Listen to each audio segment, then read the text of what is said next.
Coba deh, Anda bayangin sejenak. Anggap aja hari ini Anda itu warga Indonesia yang umurnya pas 70 tahun. Kalau kita lihat lagi perjalanan hidup Anda, seperti yang digambarkan sejarawan Benedict Anderson, isinya itu rentetan kekerasan yang mungkin Anda lihat langsung atau bahkan alami sendiri. Betul. Waktu kecil Anda ngerasain gimana kerasnya pemerintahan kolonial Belanda, terus tiba-tiba ambruk dihajar Jepang. Pas remaja, gantian, hidup di bawah rezim militer Jepang. Ada siksaan, eksekusi di depan umum, kerja paksa. Masa yang sangat berat. Menjelang dewasa, ikut berjuang buat kemerdekaan. Periode yang penuh gejolak, perang, dan tiba-tiba muncul puluhan kelompok bersenjata swasta. Terus, jadi orang dewasa muda, lihat pemberontakan di mana-mana. Jadi orang tua, malah lewatin Perang Saudara 1958. Dan puncaknya tentu saja pembantaian massal 1965-66. Yang korbannya ratusan ribu, bahkan mungkin jutaan. Usia paruh baya habis di bawah negara polisi Orde Baru, plus aneksasi Timur-Timur yang berdarah-darah.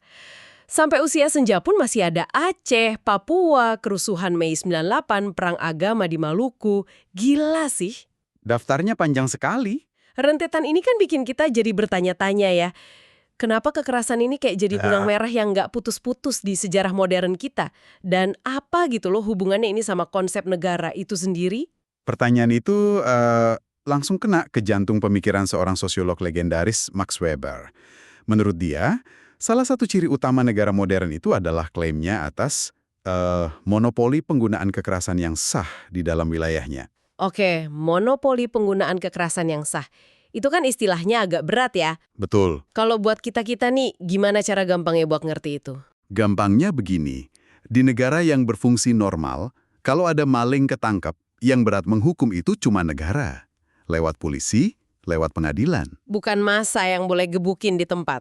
Tepat, bukan massa yang bakar motornya. Atau contoh lain, seorang tentara yang menembak musuh di medan perang, dia nggak dianggap pembunuh. Kenapa? Karena dia bertindak atas nama negara yang sah. Jadi, cuma negaralah yang punya, katakanlah, lisensi untuk melakukan kekerasan secara legal. Oke. Jadi intinya negara yang sehat itu kayak wasit tunggal di lapangan. Cuman dia yang boleh niup peluit dan kasih kartu merah. Pemain atau penonton nggak boleh ikut-ikutan. Analogi yang pas sekali. Dan inti dari sumber yang kita bedah hari ini adalah ini. Sosok warga Indonesia 70 tahun yang kita bayangkan tadi, seumur hidupnya dia belum pernah benar-benar melihat negara dengan wasit tunggal seperti itu berdiri kokoh di negerinya. Wah. Nah, dalam pembahasan kita kali ini, kita akan coba bongkar kenapa monopoli kekerasan oleh negara ini seolah jadi cita-cita yang nggak pernah kesampaian di Indonesia. Dan gimana kekerasan dari aktor-aktor di luar negara justru sering jadi pemain utama. Menarik. Jadi, kalau wasitnya nggak pernah sendirian, siapa aja pemain lain di lapangan? Mari kita mulai dari akarnya deh. Berarti ini masalah yang udah ada dari lama ya, bahkan sebelum kita merdeka. Jauh sebelum itu, sumber kita menunjukkan bahwa negara kolonial Belanda pun, yang kelihatannya sangat kuat, sebenarnya nggak sepenuhnya memegang kendali keamanan. Oh ya? Di level kampung misalnya, keamanan itu seringkali diurus oleh siskamling sukarela yang disebut ronda. Dan ronda ini nggak jarang main hakim sendiri, melakukan kekerasan pada orang yang dicurigai. Itu di level kampung. Kalau yang lebih luas lagi, di pedesaan gitu. Nah, di pedesaan, terutama di area perkebunan, rezim kolonial lebih pragmatis lagi. Mereka nggak mau repot, jadi tugas-tugas kepolisian itu seringkali disewakan. Disewakan, maksudnya di outsource gitu. Betul, di-outsource ke centeng-centeng penjaga perkebunan atau bahkan ke para jagoan dan preman lokal. Wah. Jadi, sejak zaman baheula, keamanan dan tentunya kekerasan itu sudah diswastakan. Sudah ada aktor-aktor non-negara yang jadi penyedia jasa keamanan. Fondasi ini penting banget, karena ini menunjukkan aparat resmi negara itu dari awal memang nggak pernah jadi satu-satunya pemain. Jadi masyarakat dari dulu udah terbiasa ya kalau yang jaga keamanan itu bisa jadi tetangga, bisa jadi preman pasar, bukan cuma polisi berseragam. Oke, polanya udah kelihatan dari awal. Lalu datanglah momen yang katanya mengubah segalanya, pendudukan Jepang, cuma 3,5 tahun tapi kok dampaknya bisa sedalam itu? Singkat, tapi sangat transformatif. Sumber-sumber kita menyoroti setidaknya 3 dampak besar. Pertama, Jepang ngasih cita rasa pertama ke rakyat Indonesia tentang bagaimana rasanya hidup di negara yang sangat termiliterisasi. Semuanya diatur secara militer. Oke. Kedua, dan ini yang paling krusial, Jepang memobilisasi pemuda secara massal ke dalam organisasi paramiliter. Kita tahu ada PETA, Heiho, dan lain-lain. Soeharto sendiri kan salah satu lulusan PETA. Ini menciptakan sebuah generasi baru yang disebut pemuda politik dalam jumlah yang sangat-sangat besar. Mereka bisa pakai senjata, punya disiplin militer, dan punya kesadaran politik. Tunggu, pemuda di sini bukan cuma soal umur ya berarti, lebih kayak sebuah identitas politik baru, semacam angkatan bersenjata non-resmi gitu. Tepat sekali. Mereka adalah kekuatan politik baru. Dan dampak ketiga dari pendudukan Jepang adalah ditanamkannya semangat anti kulit putih yang membara. Ada slogan yang terkenal banget waktu itu. Oh, yang itu ya? Inggris kita linggis, Amerika kita setrika. Wah, Ada sekelompok besar anak muda yang bersenjata, terlatih, dan punya ideologi yang kuat. Terus tiba-tiba di Agustus 1945, Jepang menyerah. Blas. Terjadi kekosongan kekuasaan. dan kekosongan ini diisi oleh siapa? Oleh para pemuda itu. Para politisi senior seperti Soekarno-Hatta kan awalnya ragu-ragu untuk proklamasi. Justru para pemuda inilah yang bergerak, yang menculik Rengas Dengklok. Iya, iya, iya. Setelah proklamasi, negara kita yang baru lahir itu kan masih bayi, lemah sekali. Aparat resminya belum ada, tentaranya belum terbentuk rapi. Di lapangan, yang mengisi kekosongan itu adalah para pemuda ini. Jadi mereka yang jadi negara di jalanan. Bisa dibilang begitu, akibatnya kekerasan yang mereka lakukan selama periode revolusi, melawan Belanda, melawan mata-mata, bahkan kadang melawan kelompok revolusioner lain, itu dianggap sebagai kekerasan rakyat yang patriotik dan sah. Itu adalah suara revolusi. Dan kekerasan ini meledak di mana-mana. Saya baca di sumber kita, muncul puluhan bahkan mungkin ratusan milisi swasta dengan nama-nama yang luar biasa imajinatif. Oh iya, Ada harimau liar, barisan berani mati, naga hitam. Gila, ini kedengerannya kayak nama geng motor atau band metal, tapi ini milisi beneran yang ikut perang kemerdekaan ya. betul. Dan mereka ini mandiri. Mereka mendanai diri sendiri dengan cara apapun yang mereka bisa. Dari minta sumbangan sukarela, menarik pajak revolusi, sampai, ya, pemerasan dan penjarahan. Di titik inilah sebuah pola mulai mengakar kuat. Pola yang disebut mengerikan katanya. Maksudnya gimana? Maksudnya, warisan kekerasan rakyat dari era revolusi ini ternyata nggak hilang setelah Belanda mengakui kedaulatan kita. Sebaliknya, pola ini justru diadopsi, dilembagakan, dan dimanfaatkan oleh negara di era-era berikutnya, terutama di masa Orde Baru. Negara tidak sungguh-sungguh mencoba memonopoli kekerasan, malah seringkali mereka mengalihdayakan kekerasan itu. Sumber kita menggunakan istilah yang sangat menarik, kekerasan prostetik. Prostetik. Maksudnya kayak tangan atau kaki palsu gitu ya? Nah, itu dia. Jadi negara pakai tangan orang lain buat melakukan kekerasan biar tangannya sendiri kelihatan bersih. Persis seperti itu. Negara jadi dalang di balik layar, sementara aktor-aktor non-negara yang melakukan pekerjaan kotornya. Contoh paling gamblang dan paling mengerikan tentu saja peristiwa 1965-66. Oke. Sumber ini menekankan bahwa pembantaian massal terhadap orang-orang yang dituduh komunis itu sebagian besar tidak dilakukan langsung oleh tentara berseragam.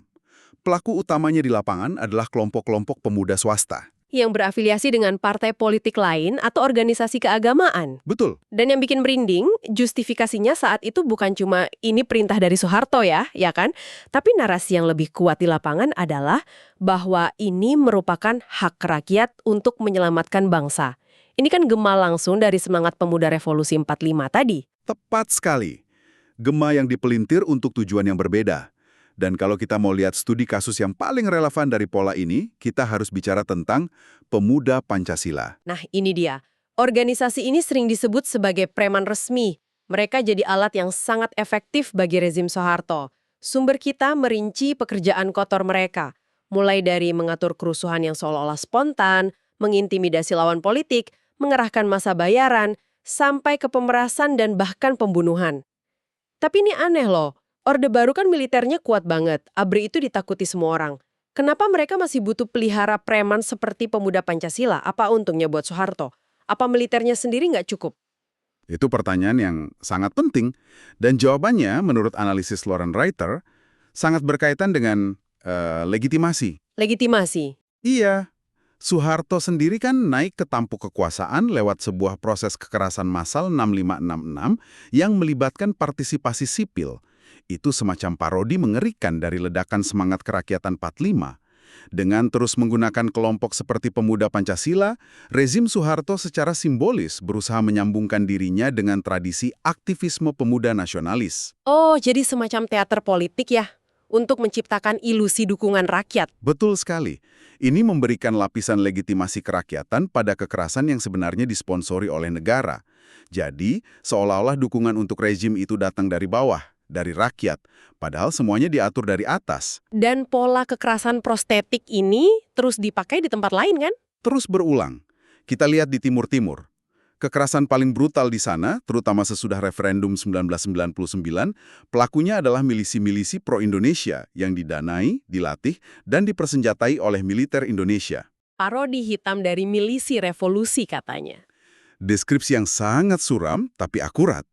Pola serupa, meski skalanya beda, juga bisa kita temukan dalam konflik di Aceh, di mana negara juga kerap menggunakan tangan-tangan non-resmi. Oke, jadi setelah melihat semua ini dari Ronda Zaman Belanda, Pemuda 45, Pembantaian 65, Pemuda Pancasila sampai milisi di Timur-Timur, benang merahnya jadi jelas banget. Negara seolah nggak pernah bener-bener mau atau bisa jadi wasit tunggal itu. Dan menurut Anderson, akar dari semua fenomena ini bisa ditarik ke satu masalah fundamental. Absennya hukum dengan hak besar. Maksudnya? Maksudnya adalah sebuah tatanan hukum yang adil, berwibawa, independen, dan yang terpenting, berlaku untuk semua orang, tanpa pandang bulu. Sesuatu yang mungkin nggak pernah benar-benar kita miliki ya. Selama 3 dekade lebih di bawah Orde Baru, hukum itu kan tumpul ke atas dan tajam ke bawah. Para elit politik dan kroni-kroninya bisa dibilang kebal hukum. Pengadilan seringkali jadi ajang transaksi. Akibatnya apa? Kepercayaan publik pada hukum hancur lebur. Tepat, runtuh. Nah, ini dia nih akarnya. Pantesan sampai sekarang kita masih sering banget lihat kasus main hakim sendiri. Ada maling motor ketangkap, langsung dibakar massa. Ada tersangka kejahatan kantor polisinya diserbu warga. Betul. Ini semua kan gejalanya. Ketika negara dan hukumnya nggak bisa dipercaya untuk memberikan keadilan, masyarakat akhirnya bikin pengadilan sendiri di jalan. Mereka seolah mencoba mengambil alih monopoli kekerasan itu karena merasa negara sudah gagal total. Ternyata akarnya sepanjang itu. Krisis kepercayaan ini adalah warisan langsung dari sejarah panjang yang baru saja kita urai. Oke, jadi kalau ditarik kesimpulannya, kekerasan dalam sejarah modern Indonesia itu ternyata kompleks banget. Dia nggak pernah jadi monopoli murni milik negara. Tidak pernah. Justru seringkali jadi semacam proyek bersama antara negara dan kelompok-kelompok di masyarakat. Kadang untuk tujuan revolusioner yang heroik seperti di tahun 45. Tapi di lain waktu, energi kekerasan dari masyarakat itu dimanipulasi secara sinis oleh negara untuk kepentingannya sendiri. Seperti yang kita lihat di tahun 65 dan sesudahnya. Gambaran itu sangat tepat. Dan ini meninggalkan kita semua dengan satu pertanyaan mendasar untuk Anda renungkan. Oke. Jika negara dalam sejarah panjangnya tidak hanya gagal memonopoli kekerasan, tapi justru seringkali secara aktif mengalihdayakan atau mengsubkontrakkan kekerasan kepada kelompok-kelompok di luar strukturnya, pertanyaan apa yang muncul tentang definisi sesungguhnya dari negara itu sendiri di Indonesia? Dan bagaimana warisan yang rumit ini terus membentuk cara masyarakat kita, bahkan mungkin cara Anda pribadi, memandang kekuasaan, hukum, dan keadilan hingga hari ini. Anda sedang mendengarkan buku audio bahasa. Temukan buku kesayangan Anda di YouTube, buku audio bahasa. Dengarkan, eksplorasi, dan nikmati petualangannya. Halo dan selamat datang kembali. Coba deh Anda bayangkan ini. Gimana caranya sebuah negara, sebuah rejim, itu benar-benar menegaskan kalau mereka lah yang berkuasa.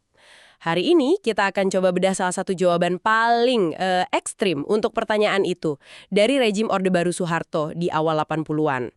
Kita akan lihat cara mereka mengendalikan keamanan dan kriminalitas berdasarkan esai akademis yang luar biasa tajam dari Joshua Barker. Misi kita cukup jelas. Kita mau membedah strategi ganda yang mereka pakai. Di satu sisi ada birokrasi yang super rapi, terstruktur, semua ada aturannya. Tapi di sisi lain ada kekerasan yang brutal banget di luar hukum. Sangat mengerikan. Dan anehnya, meskipun kelihatannya beda, ujung-ujungnya tujuan mereka cuma satu, biar semua kekuasaan ada di tangan negara dan biar semua orang takut. Untuk mulai, coba Anda bayangkan satu simbol yang kuat banget dari sumber kita, sebuah kentongan raksasa yang digantung di gedung Departemen Dalam Negeri di Jakarta. Biasanya kan kentongan ada di pos ronda kampung ya, alat komunikasi sederhana buat warga. Kalau ada maling atau bahaya, dipukul semua orang keluar. Nah ini, kentongan yang sama tapi ukurannya jumbo digantung di gedung kementerian yang modern. Ini seperti sebuah pesan, urusan keamanan kampung kalian, sekarang itu urusan kami, urusan negara. Tapi yang menarik dari observasi Barker, kentongan raksasa ini kelihatannya aneh gitu, canggung. Seolah nggak nyambung sama arsitektur gedung yang serba kaca dan beton. Jadi kayaknya dari awal sudah ada ketegangan antara simbol tradisional yang mau diambil alih dan mesin kekuasaan modern yang lagi dibangun. Betul, dan simbol itu muncul di waktu yang sangat krusial. Kita bicara awal 80-an, masa di mana booming minyak baru saja berakhir, ekonomi lagi goyang. Kalau ekonomi goyang, potensi gejolak politik biasanya ikut naik kan? Nah, di tengah situasi yang nggak menentu ini, tiba-tiba media massa rame banget memberitakan soal kejahatan. Muncul istilah momok kejahatan di kota-kota besar. Seolah-olah setiap sudut jalan itu nggak aman. Oh, jadi rasa tidak aman ini sengaja diciptakan atau paling tidak diperbesar gitu ya? Terus, siapa yang jadi wajah dari momok kejahatan ini? Tepat. Wajahnya adalah figur-figur yang sebenarnya sudah lama ada di masyarakat, tapi sekarang diberi label baru yang lebih seram. Ada gali-gali, itu akronim dari gabungan anak-anak liar. Terus ada juga para jawara atau preman. Mereka ini figur yang karismatik, ditakuti sekaligus disegani di wilayah mereka. Dulu mungkin dianggap masalah lokal aja ya, semacam penyakit masyarakat biasa. Tapi, di periode inilah negara mulai membingkai mereka secara berbeda. Mereka bukan lagi sekedar penjahat biasa, tapi sebuah ancaman terorganisir yang bisa menggerogoti wibawa negara. Jadi harus ditangani secara sistematis. Oke, ini dia intinya. Di satu sisi ada kepanikan massa soal kejahatan, di sisi lain negara melihat ini sebagai ancaman. Lalu apa jawaban negara? Dari sumber kita, kelihatannya ada dua jawaban yang sangat-sangat berbeda. Sangat berbeda, bahkan kayak kutub yang berlawanan. Jawaban pertama itu Siskamling, atau Sistem Keamanan Lingkungan. Ini pendekatan yang super formal, legal, dan birokratis. Tujuannya menata ulang semua bentuk keamanan swadaya di masyarakat. Mulai dari satpam di pabrik, hansip di perumahan, sampai ronda malam di kampung. Semuanya harus didata, dilatih, dan berada di bawah satu komando kepolisian. Harus seragam dan terstruktur. Itu sisi yang rapi. Lalu sisi lainnya, ada Petrus, penembakan misterius. Ini 180 derajat berbeda. Brutal, ilegal, penuh misteri. Sebuah operasi rahasia yang diyakini dilakukan oleh aparat paramiliter. Ribuan orang yang dicap sebagai penjahat, diculik, disiksa, lalu dibunuh tanpa pengadilan. Mayatnya dibuang begitu saja. Spontan, rasanya kedua hal ini nggak mungkin berhubungan. Satunya membangun sistem, satunya lagi membunuh secara diam-diam. Gimana SI ini bisa bilang kalau keduanya itu bagian dari strategi yang sama? Nah, disitulah argumen kunci dari Barker. Dia bilang, jangan terkecoh. Meskipun Siskamling itu soal aturan dan Petrus itu soal pelanggaran aturan, keduanya sebenarnya adalah dua alat dalam satu kotak berkakas yang sama. Tujuannya satu, sebuah proses yang oleh Barker disebut deteritorialisasi. Deteritorialisasi, kedengarannya rumit ya. Bisa dijelaskan lebih sederhana nggak? Tentu, intinya sederhana banget. Negara mau mencabut kekuasaan dari akarnya. Kekuasaan keamanan yang tadinya ada di tangan jawara yang menguasai satu pasar, atau di tangan warga yang ngatur keamanan kampungnya sendiri lewat ronda, semuanya mau dicabut. Lalu kekuasaan yang sudah dicabut itu ditarik semua ke pusat, dilembagakan dan dipegang sepenuhnya oleh negara. Siskamling mencabutnya lewat birokrasi, Petrus mencabutnya lewat teror. Caranya beda, tujuannya sama persis. Saya jadi penasaran dengan Siskamling ini. Di permukaan kedengarannya seperti program gotong royong biasa kan? Tapi dari sumber kita, sepertinya ini jauh lebih terstruktur dan mengontrol. Gimana sebenarnya mesin birokrasi ini bekerja di lapangan? Jauh lebih dari sekedar gotong royong, program ini membagi semua penjaga keamanan sipil jadi 3 kategori. Ada Satpam untuk area komersial kayak pabrik dan bank, terus Hansip untuk lingkungan perumahan, dan Ronda untuk patroli warga di tingkat RT RW. Tapi yang paling penting itu, bagaimana mereka semua diintegrasikan ke dalam struktur komando kepolisian. Satpam, misalnya, bukan lagi sekedar centeng atau penjaga malam yang disewa pemilik properti. Mereka diubah jadi sebuah profesi. Mereka dapat seragam standar yang mirip seragam polisi, pelatihan dasar militer, dan yang terpenting, kartu anggota yang dikeluarkan dan disetujui oleh polisi. Oh, jadi mereka semacam polisi junior atau perpanjangan tangan resmi kepolisian gitu ya? Tepat. Mereka adalah mata dan telinga polisi di sektor swasta dan lingkungan. Dan level kontrolnya itu sampai ke hal-hal kecil loh. Menurut sumber kita, setiap pos kamling atau pos keamanan diwajibkan punya standar minimum. Harus ada peta wilayah, daftar nama residivis yang tinggal di area itu, papan jadwal piket, dan bahkan kentongan dengan kode pukulan yang sudah distandarisasi secara nasional. Jadi pukulan kentongan untuk maling di Sabang dan di Merauke itu kodenya sama. Ini upaya mereplikasi otoritas kantor polisi sampai ke tingkat paling mikro. Tunggu, tapi bukannya sebelumnya geng-geng preman itu juga banyak yang berbisnis jasa keamanan? Apa yang terjadi sama mereka? Nah, ini poin yang sangat menarik. Awalnya, negara sempat bekerja sama dengan beberapa organisasi mantan narapidana dan geng untuk menyediakan jasa keamanan, semacam memanfaatkan kekuatan yang sudah ada. Tapi, ini nggak bertahan lama. Pada Juni 1982, ada perubahan kebijakan drastis. Pemerintah mengeluarkan aturan yang secara efektif melarang semua bisnis keamanan swasta yang nggak terdaftar dan nggak di bawah kendali kepolisian. Wow. Ya, ini langkah kunci yang secara instan mengkriminalisasi geng-geng tersebut. Mereka yang tadinya semi-legal, sekarang jadi ilegal sepenuhnya. Anggotanya dihadapkan pada pilihan. Gabung sistem siskamling sebagai satpam yang direformasi, atau tetap di luar dan dianggap musuh negara. Ini seperti sengaja membelah mereka, memisahkan mana yang bisa dijinakan dan mana yang harus dihabisi. Dan inilah yang menjadi panggung bagi Petrus. Dan panggung itu benar-benar jadi pertumpahan darah. Kampanye Petrus yang dimulai tahun 1983 itu, dari deskripsi di sumber kita, skalanya mengerikan. Ribuan orang diculik, ditembak di tempat. Dan cara mayat mereka diperlakukan, dibuang di depan bioskop, di pasar, di pinggir jalan, seringkali dengan tangan masih terikat. Ini jelas bukan cuma untuk membunuh, ini adalah teater teror. Pesannya jelas, inilah nasib mereka yang melawan. Betul. Dan ini menciptakan sebuah pertanyaan besar di benak masyarakat. Siapa targetnya dan gimana cara mereka diidentifikasi? Analisis Parker menunjukkan ada dua sistem identifikasi yang berjalan bersamaan. Dan ini yang membuat terornya begitu efektif. Sistem pertama adalah yang resmi, yaitu daftar hitam rahasia milik aparat keamanan. Daftar ini disusun berdasarkan data intelijen. Kekuatan psikologisnya luar biasa, karena nggak ada yang tahu siapa saja yang ada di dalam daftar itu. Sifatnya final, nggak bisa diganggu-gugat. Setiap orang jadi bertanya-tanya, apakah nama saya ada di daftar itu? Apakah negara menganggap saya penjahat? Itu sistem yang tak terlihat, mengerikan.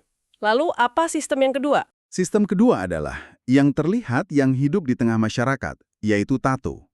Media massa saat itu secara konsisten melaporkan penemuan mayat bertato. Pemberitaan ini terus diulang-ulang sampai menciptakan sebuah rumor yang sangat kuat. Punya tato sama dengan tiket mati.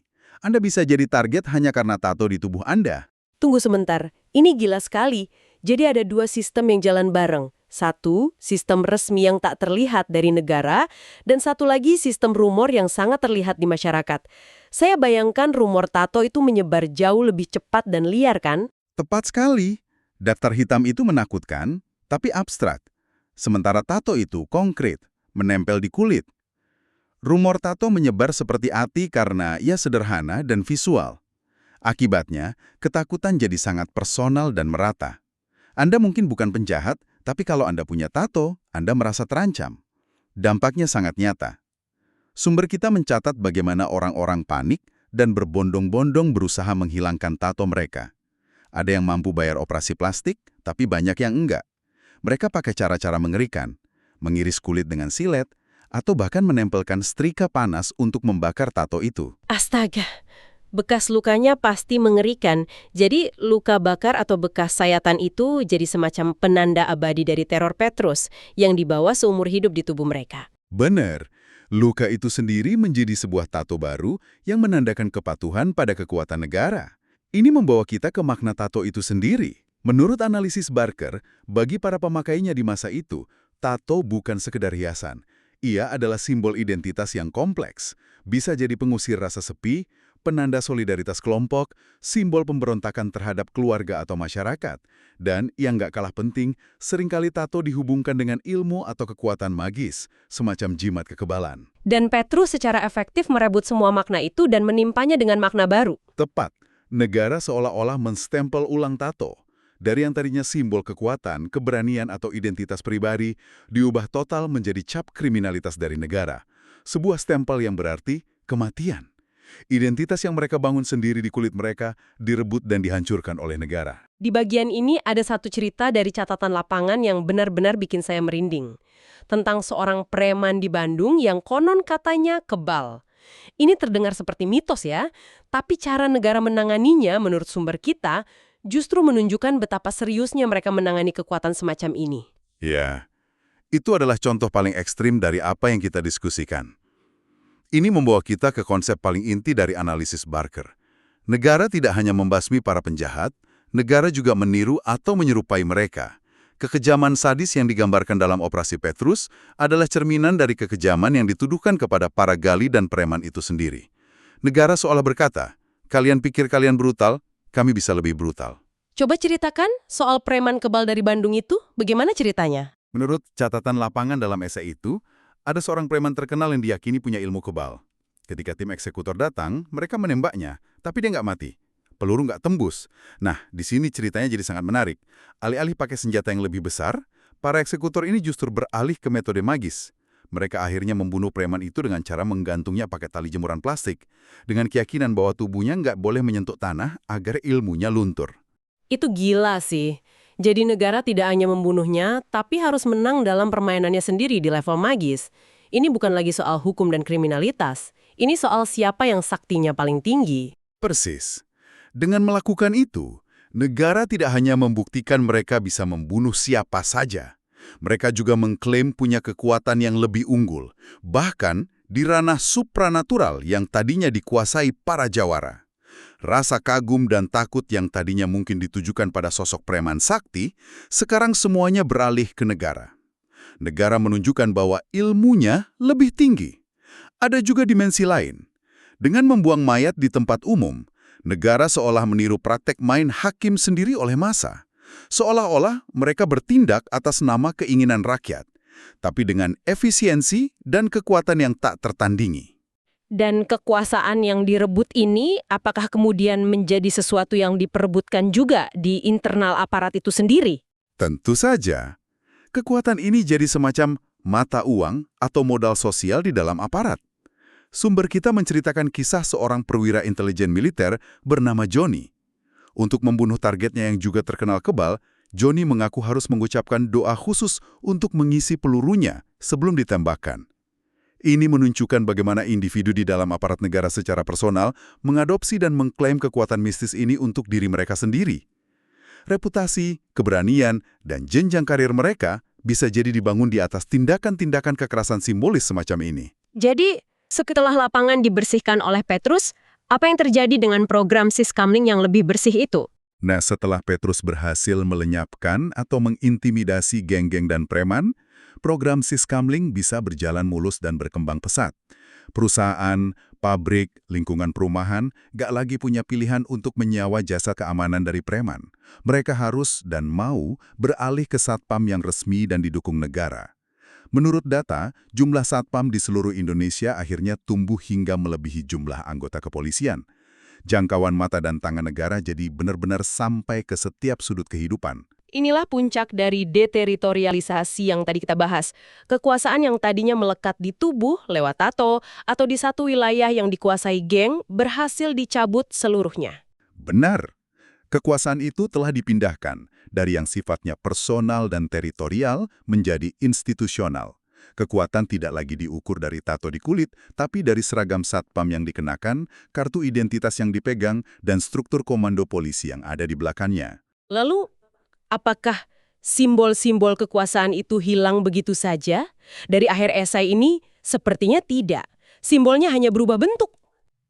Tepat sekali. Esai ini ditutup dengan penamatan yang sangat tajam. Tato gaya baru Orde Baru bukanlah lagi gambar di kulit.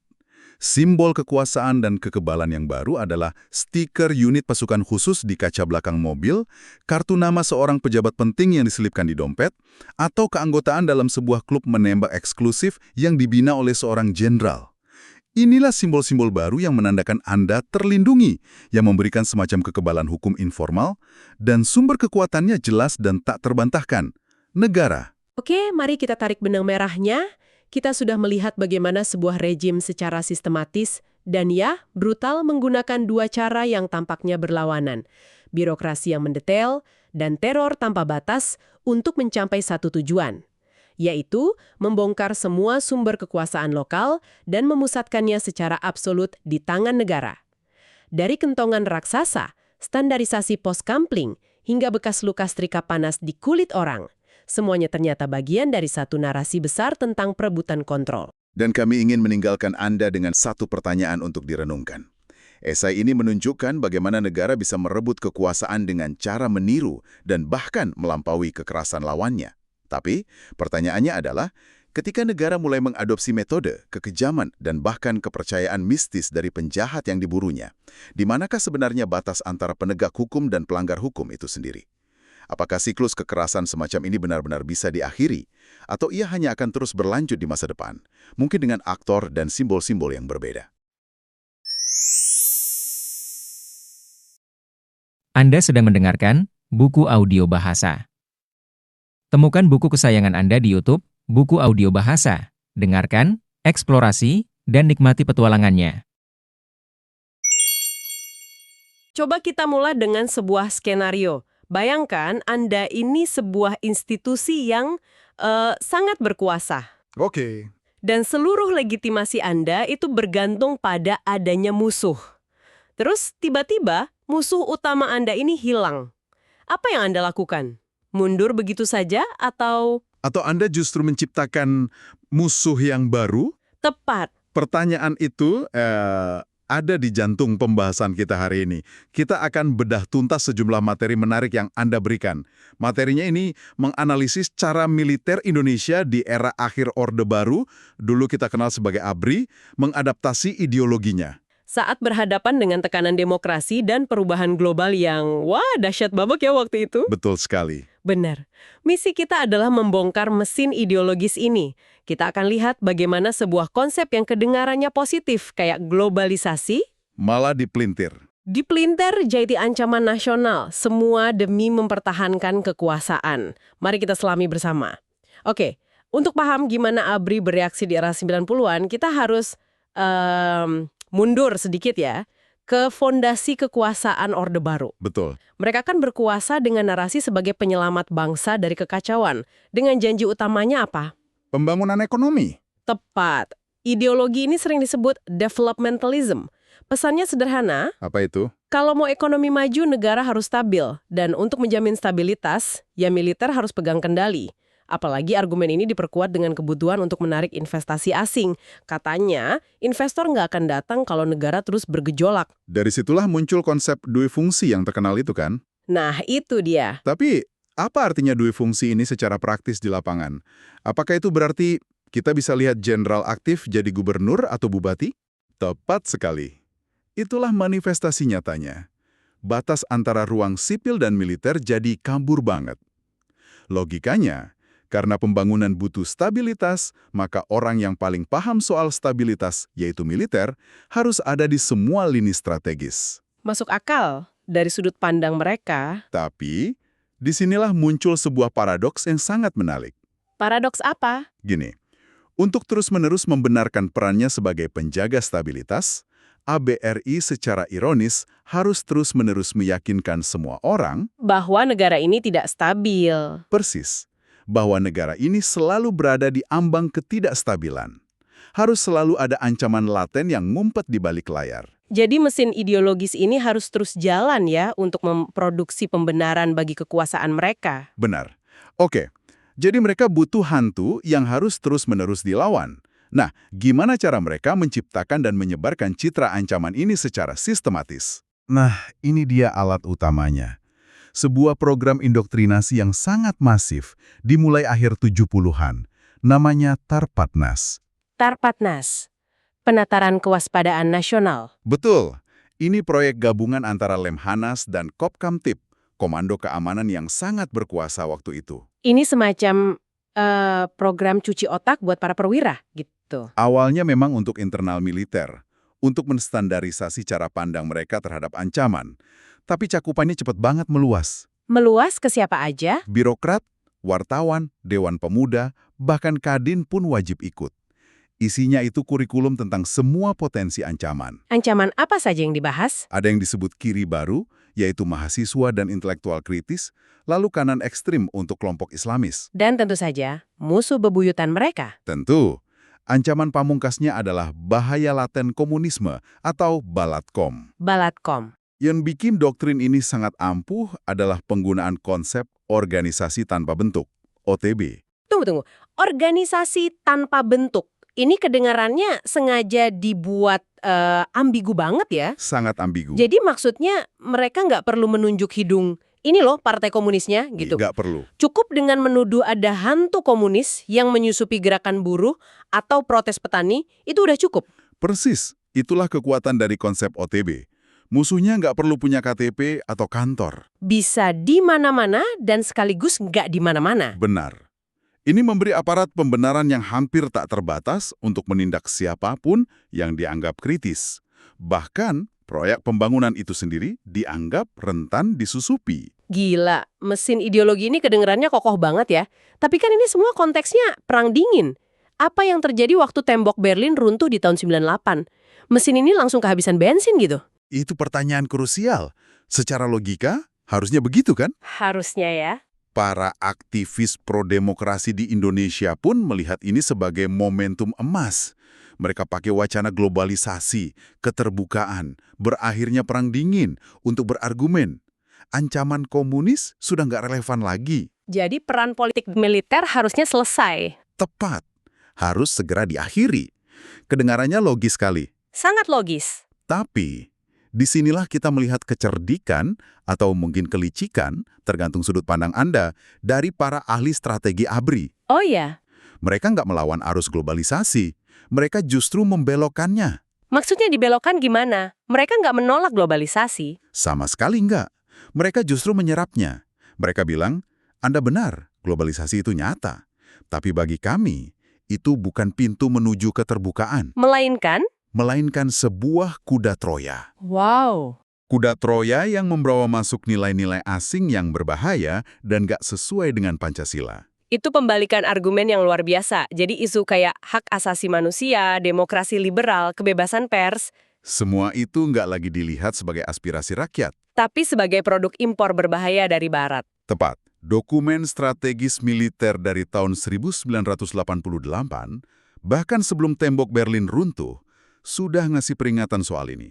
Mereka khawatir kemudahan komunikasi internasional akan membuka pintu bagi infiltrasi komunisme gaya baru dan liberalisme. Jadi globalisasi yang oleh aktivis dijadikan alasan untuk mengurangi peran militer. Oleh ABRI justru dijadikan alasan untuk memperkuat peran mereka. Sebagai penjaga ideologi bangsa dari serbuan nilai-nilai asing. Luar biasa. Sangat adaptif. Ini benar-benar menunjukkan betapa fleksibelnya mesin ideologi ini. Tapi, apakah doktrin ini sesuatu yang kaku? Atau ia juga beradaptasi dengan intrik politik di dalam negeri? Pertanyaan bagus. Doktrin ini sama sekali nggak statis. Ia berevolusi mengikuti dinamika perebutan kekuasaan di internal elit. Terutama saat hubungan antara Soeharto dengan faksi militer pimpinan Jenderal Beni Murdani memanas ya di akhir 80-an? Benar. Ini yang terkait pencalonan wakil presiden itu kan? Betul. Puncaknya saat pencalonan Sudarmono sebagai Wapres tahun 88. Yang sangat ditentang oleh kubu Murdani. Yang ironis, faksi Murdani saat itu pakai isu Balatkom untuk menyerang Sudarmono. Oh, jadi senjata makan tuan. Bisa dibilah begitu. Mereka menyebarkan rumor kalau Sudarmono punya keterkaitan dengan komunis di masa lalunya. Jadi doktrin yang diciptakan untuk menjaga rezim, kini dipakai untuk melawan kehendak politik Soeharto sendiri. Luar biasa. Jadi setelah kekuatan Murdani dilemahkan, apa yang terjadi pada doktrin kewaspadaan ini? Targetnya berubah. Targetnya diadaptasi total. Di bawah kepemimpinan ABRI yang baru dan lebih loyal ke Soeharto, kayak Jenderal Faisal Tanjung dan Hartono, hantu komunis nggak lagi cuma diarahkan ke aktivis anonim. Targetnya jadi sangat spesifik. Siapa? Lawan politik yang nyata, seperti Megawati dan Partai Demokrasi Indonesia, PDI. Dan ini memuncak pada peristiwa 27 Juli 1996. Tepat. Setelah kerusuhan pengambil alihan kantor PDI itu, aparat dengan cepat menunjuk Partai Rakyat Demokratik, PRD. Partai kecil isinya mahasiswa dan aktivis muda itu kan? Betul. Mereka langsung ditunjuk sebagai dalangnya. Dan langsung dilabeli PKI Gaya Baru. Metodenya pun diperbarui ya? Diperbarui. Mereka mulai memainkan politik identitas. Maksudnya? Gerakan pro-demokrasi secara aktif coba dihubungkan dengan sentimen anti-Islam. Tujuannya jelas. Untuk menggalang dukungan dari kelompok-kelompok muslim. Dan membingkai pertarungan ini sebagai perjuangan antara Pancasila dan umat Islam melawan ateisme komunis. Jenderal Hartono bahkan bilang, taktik komunis sekarang sudah dipinjam oleh kelompok lain. Ini bikin definisi komunis jadi makin kabur. Jadi nggak perlu percaya Marxisme lagi untuk dicap komunis? Nggak perlu. Cukup dengan mengorganisir demo atau pakai slogan kritis, Anda bisa dicap komunis. Mendengar semua ini, sepertinya seluruh perwira ABRI ada di satu barisan yang solid. Tapi apa benar begitu? Apa nggak ada perlawanan dari dalam? Justru itu poin yang sangat penting dari sumber-sumber yang kita bahas. ABRI itu bukan monolit. Oh ya? Di dalamnya ada keretakan dan perbedaan pandangan yang signifikan, terutama di tahun-tahun terakhir Soeharto. Seperti apa bentuknya? Banyak jenderal purnawirawan yang vokal, kayak Rudini atau Hasnan Habib, dan juga beberapa perwira aktif yang tentu saja anonim. Mereka merasa sangat khawatir. Khawatir kenapa? Mereka melihat ABRI telah kehilangan kepercayaan publik karena terlalu partisan. Hanya jadi alat kekuasaan Soeharto dan keluarganya. Saya ingat ada pernyataan kontroversial saat itu yang bilang ABRI adalah bagian dari Golkar. Benar sekali. Itu pernyataan dari Jenderal Hartono tahun 96. Dia bilang, setiap anggota ABRI adalah kader Golkar. Wah, Pernyataan itu memicu badai di internal militer. Jenderal senior seperti Edi Sudrajat langsung mengoreksi secara terbuka. bilang apa beliau? Menegaskan bahwa ABRI harusnya berada di atas semua golongan. Pensiunan jenderal lain juga mengkritik penggunaan hantu PKI yang mereka anggap sudah basi. Mereka merasa masyarakat sudah nggak percaya lagi. Betul. Masyarakat dianggap sudah semakin cerdas. Jadi ada kesadaran bahwa taktik ini sudah nggak efektif lagi. Menarik. Bahkan lebih dari itu. Mungkin yang paling mengejutkan adalah temuan dari sebuah seminar internal Angkatan Darat tahun 1996. Seminar internal, ada apa di sana? Forum itu secara mengejutkan menghasilkan kesimpulan yang sangat kritis. Mereka menyoroti aparatur negara yang korup, feodal, dan penuh nepotisme sebagai masalah utama bangsa. Wow, ini dari internal AD sendiri. Dari internal mereka sendiri, ini menunjukkan bahwa kesadaran akan borok rezim sebenarnya ada di dalam tubuh militer itu sendiri. Mereka juga mengeluhkan tentang promosi jabatan yang terlalu politis. Membuat banyak perwira profesional merasa karirnya mandek. Tepat.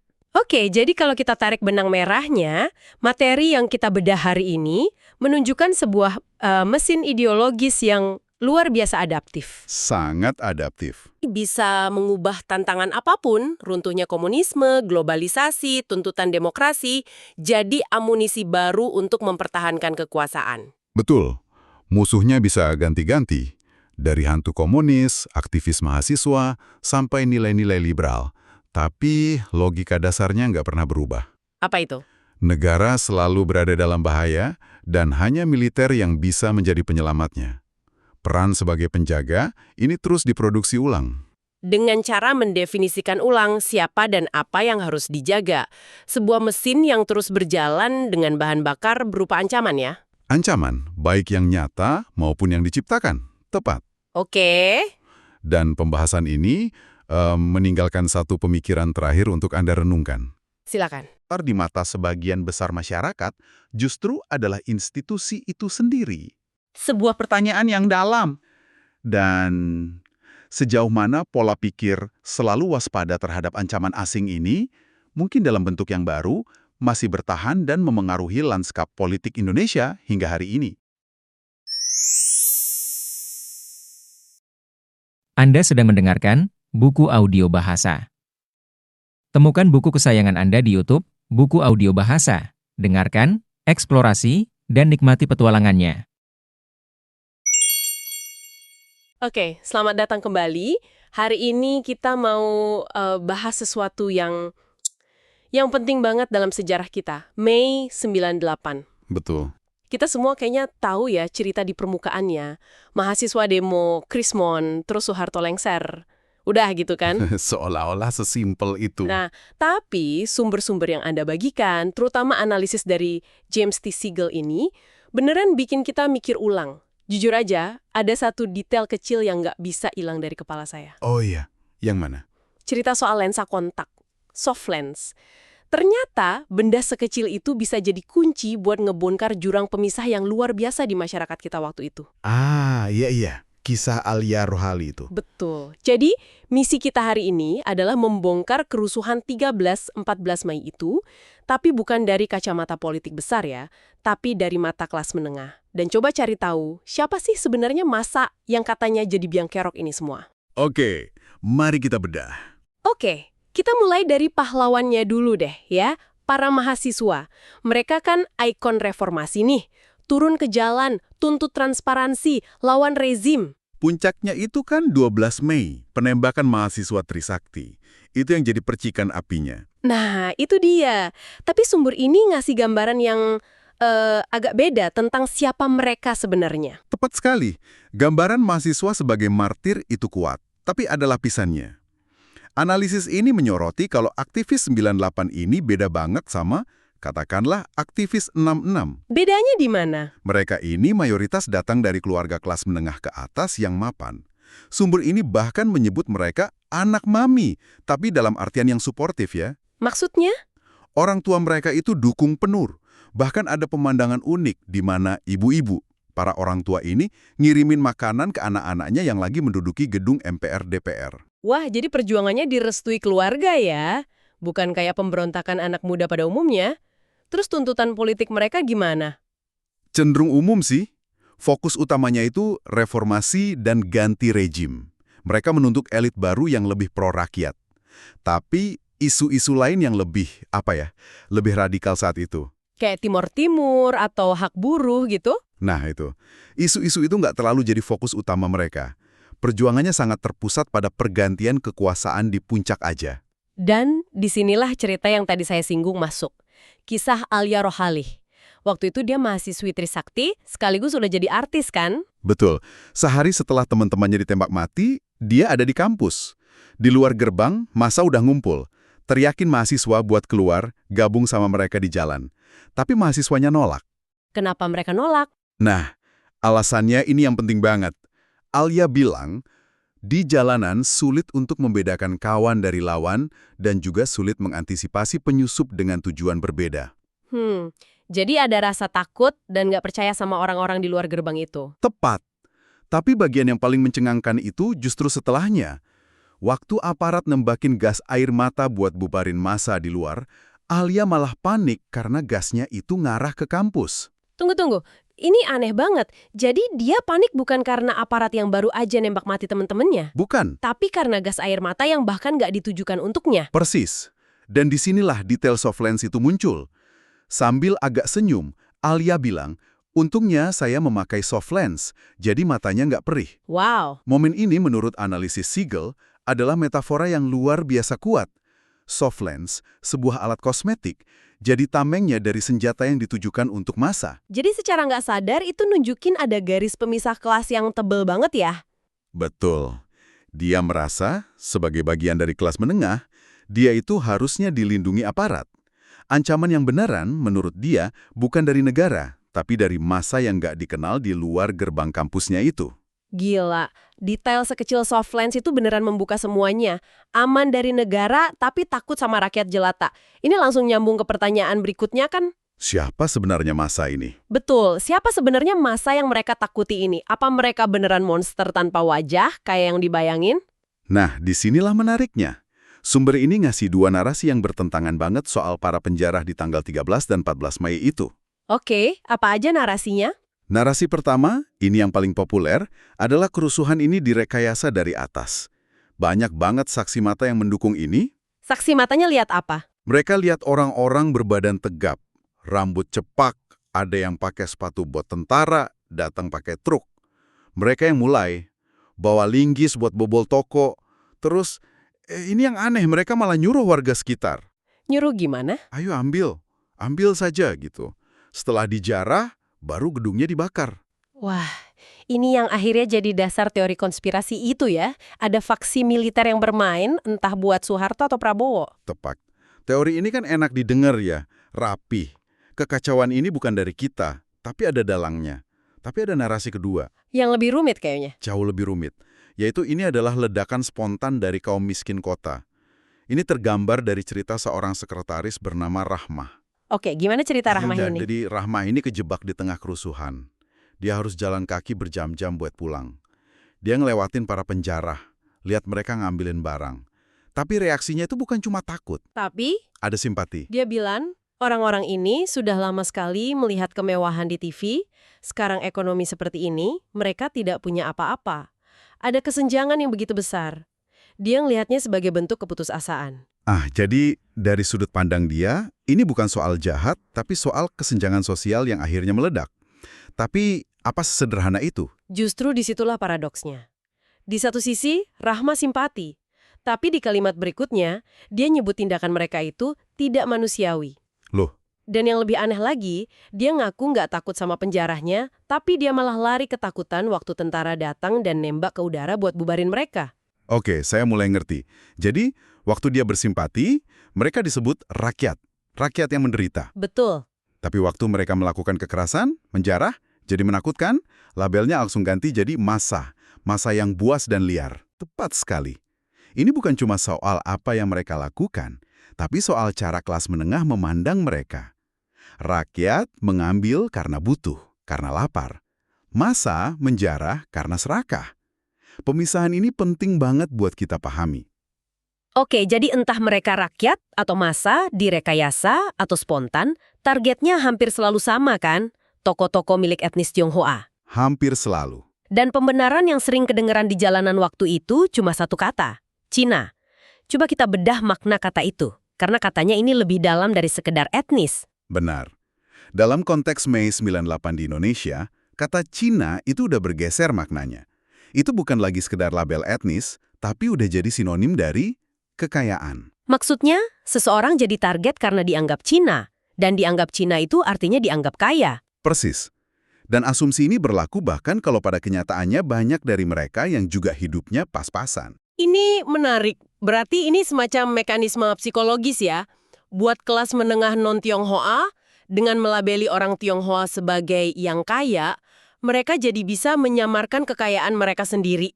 Kayak bilang, kami mungkin punya mobil, tapi mereka yang beneran kaya. Tepat sekali. Itu menciptakan jarak yang nyaman. Dan kata Cina ini fungsinya jadi kayak mantra. Ada anekdot yang luar biasa di sumber ini. Gimana ceritanya? Tentang seorang pria biasa yang hampir ikut menjarah. Dia lihat toko elektronik dibobol, di dalamnya ada TV 20 inci. Dia ngaku udah lama sekali pengen TV yang lebih besar. Tiba-tiba, di tengah kekacauan itu, hasratnya terasa bisa dipenuhi. Kata Cina itu jadi pembenaran moralnya gitu. Seolah-olah begitu. Kata itu membuat barang itu terasa tersedia untuk diambil. Wah, jadi ini bukan lagi soal butuh makan ya, tapi udah masuk ke ranah hasrat konsumerisme. Hasrat yang tiap hari dipompa sama iklan dan sinetron di TV Orde Baru. Tepat sekali. Dan disinilah letak perbedaan kelas yang lain. Kemampuan untuk menahan hasrat inilah yang jadi penanda kelas menengah. Oh, Pria dalam cerita itu, pada akhirnya, nggak jadi ngambil TV itu. Dia teringat Tuhan dan meletakkannya kembali. Dia menunjukkan kontrol diri. Ini beda banget sama cerita lain soal seorang ibu yang ngambil sekarung beras. Waktu ditegur, dia nggak ngasih alasan ekonomi. Dia cuma jawab singkat, Cina.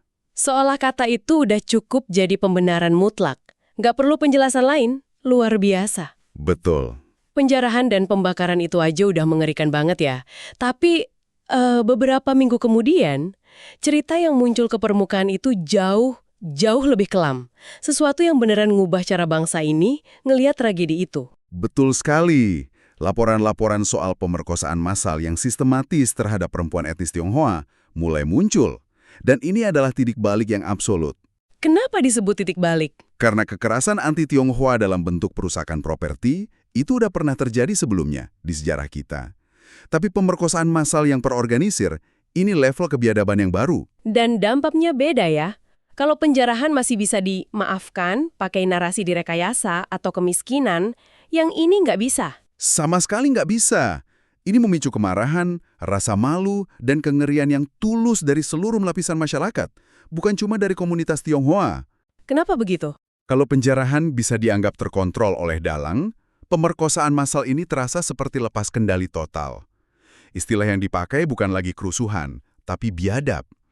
Kata itu menyiratkan keruntuhan total peradaban dan moralitas. Bukan cuma pelaku, tapi juga negara yang gagal melindungi warganya. Ada satu kesaksian di sumber ini yang jujur susah banget buat dibaca. Kesaksian seorang karyawati usia 26 tahun. Ya, kesaksian itu merangkum seluruh kengeriannya. Dia cerita mobilnya dihentikan, dia diseret keluar, pakaiannya dilucuti di depan umum, terus diperkosa beramai-ramai sampai pingsan. Ya Tuhan. Tapi kengeriannya nggak berhenti di situ. Akibat sosialnya jauh lebih menghancurkan. Pacarnya ninggalin dia karena dianggap sudah ternoda. Dia merasa malu luar biasa, bahkan sama keluarganya sendiri. Akhirnya, dia memutuskan buat ninggalin Indonesia selamanya. Itu sulit sekali mendengarnya. Kehilangan pacar, rasa hormat, bahkan tanah airnya. Dia bahkan sempat bilang, saya tidak pernah merasa Cina adalah tanah air saya, apalagi kakek nenek saya adalah pribumi. Ini bukan lagi soal politik atau ekonomi. Ini kemanusiaan yang dihancurkan sampai ke akarnya.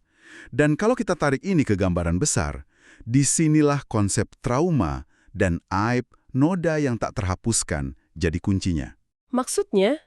Harta benda yang hilang bisa dicari lagi. Toko yang kebakar bisa dibangun lagi. Tapi kehormatan yang direnggut dalam budaya kita dianggap luka permanen yang nggak bisa sembuh. Luka ini mengasingkan korban, bukan cuma dari masyarakat, tapi juga dari keluarganya sendiri. Dan ini mengancam sesuatu yang sangat fundamental ya. Sangat fundamental. Ini menyerang konsep garis keturunan yang sah, yang jadi fondasi gagasan sebuah bangsa. Kekerasan ini seolah-olah mengembalikan kita ke zaman pranasional yang barbar. Makanya kelas menengah non-Tionghoa pun ikut terguncang. Tepat. Tragedi ini bukan lagi menimpa orang lain.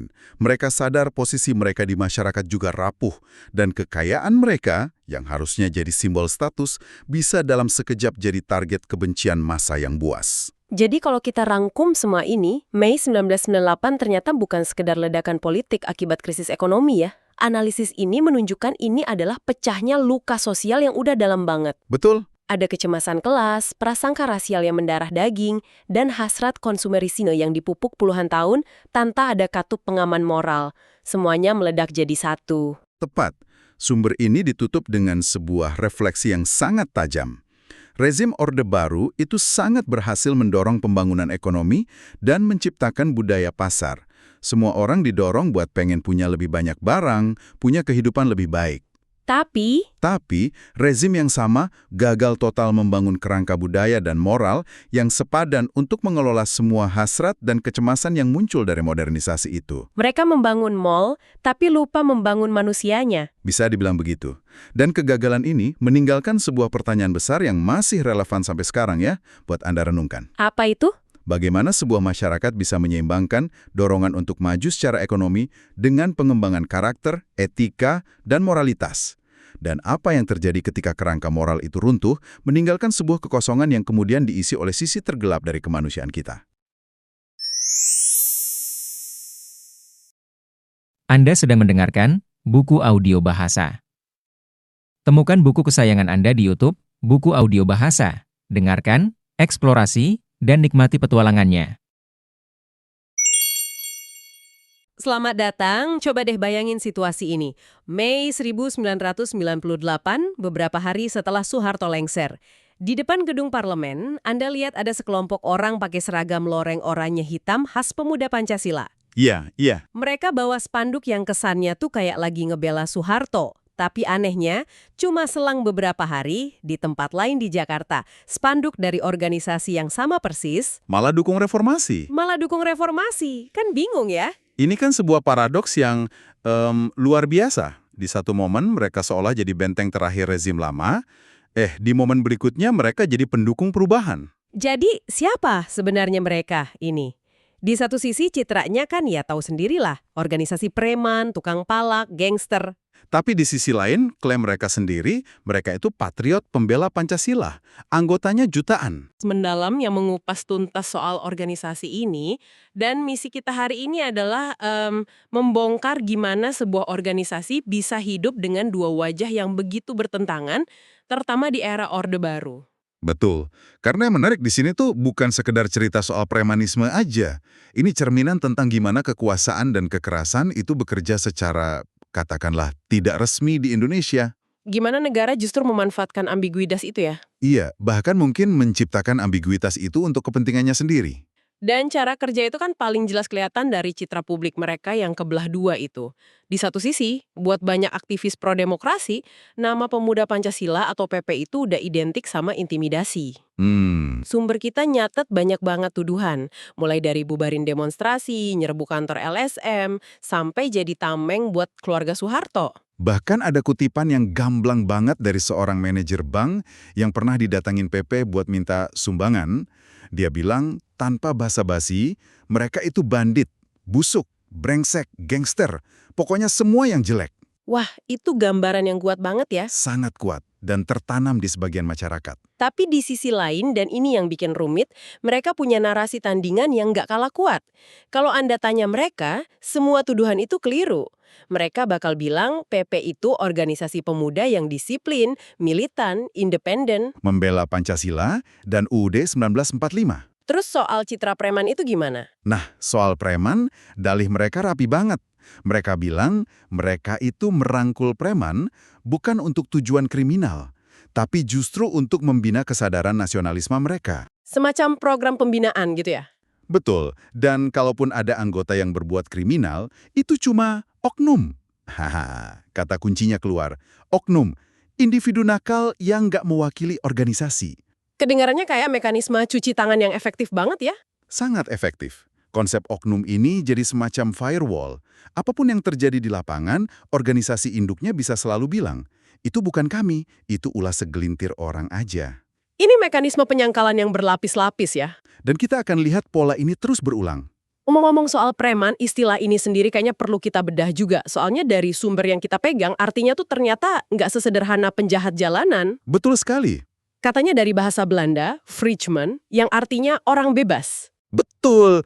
Dan menelusuri sejarah kata ini tuh kayak membuka DNA dari peran abu-abu yang mereka mainkan. Gini, di era VOC, Batavia abad ke-17, Freeman itu pedagang partikulir. Dia bukan pegawai company, tapi diizinkan berdagang demi kepentingan company.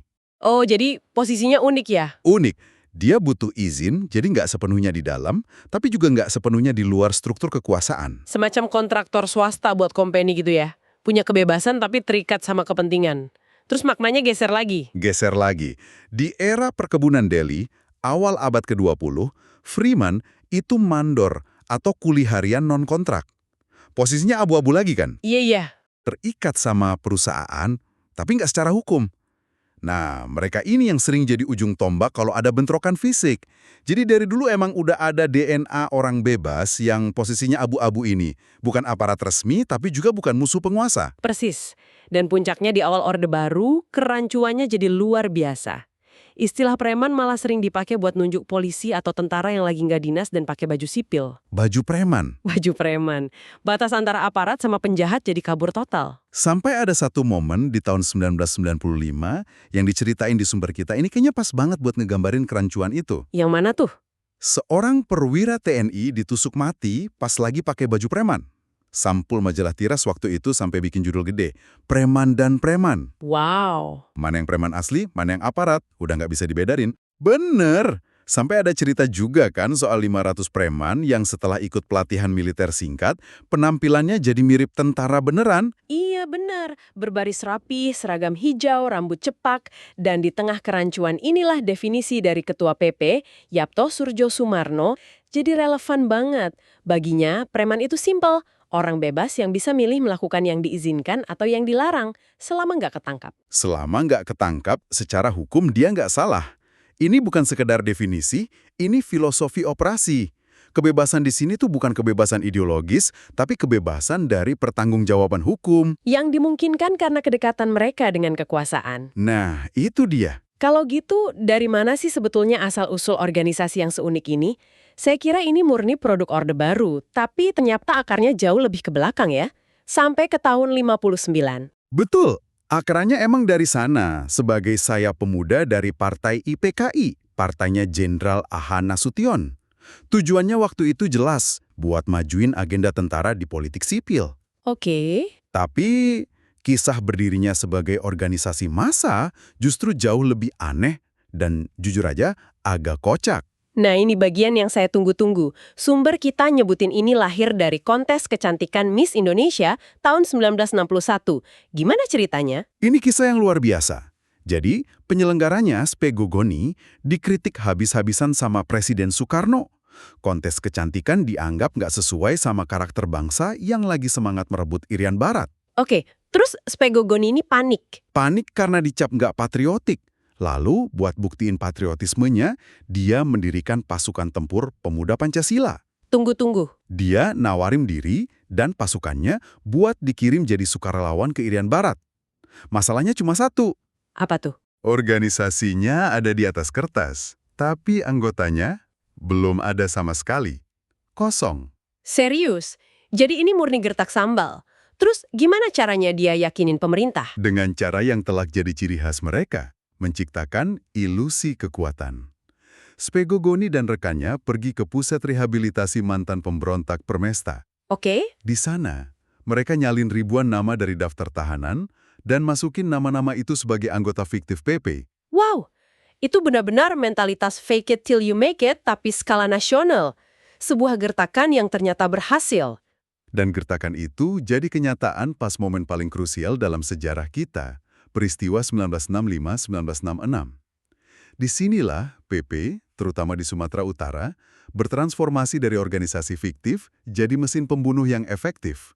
Mereka jadi eksekutor utama di lapangan dalam penumpasan terduga komunis. Betul. Sumber kita bahkan mencatat gimana kekejaman kayak memotong telinga lawan itu jadi semacam lencana kebanggaan buat para seniornya. Dan peristiwa berdarah inilah yang kayaknya mengunci hubungan spesial mereka sama tentara. Semacam kemitraan historis. Tepat. Setelah sempat tertidur di tahun 70-an, PP bangkit lagi dengan sangat kuat di bawah pimpinan Yapto tahun 1981. Dan ini bukan kebetulan. Ini sejalan dengan kebutuhan rezim Orde Baru ya? Persis. Rejim saat itu kan secara sistematis mengubah citra pemuda dari agen perubahan jadi penjaga status quo. Dan PP adalah kendaraan yang sempurna buat itu. Oke, jadi mereka punya sejarah panjang, hubungan erat sama militer. Tapi gimana cara mereka operasi di lapangan sehari-hari? Disitulah logika jago atau preman penguasa wilayah ini masuk kan? Iya, Menciptakan masalah yang cuma bisa mereka selesaikan. persis. Polanya konkret banget dan berulang. Contohnya di klub malam. Mereka bakal kirim beberapa anggota buat bikin onar, kelahi, mecahin botol. Bikin resah pemiliknya.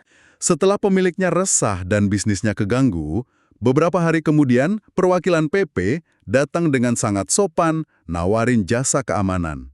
Mereka jamin insiden serupa nggak bakal terulang. Ya jelas nggak bakal terulang, kan yang bikin onar juga mereka sendiri. Nah, mereka menjual solusi untuk masalah yang mereka ciptakan. Itu logikanya. Contoh lain yang menarik soal pemberantasan judi. Anggota PP pernah dengan gagah berani menggerebek arena biliar. Alasannya, memberantas penyakit masyarakat. Padahal, Menurut sumber kita, itu cuma cara buat ngehukum pemilik yang kurang setor uang keamanan, sekaligus jadi iklan gratis.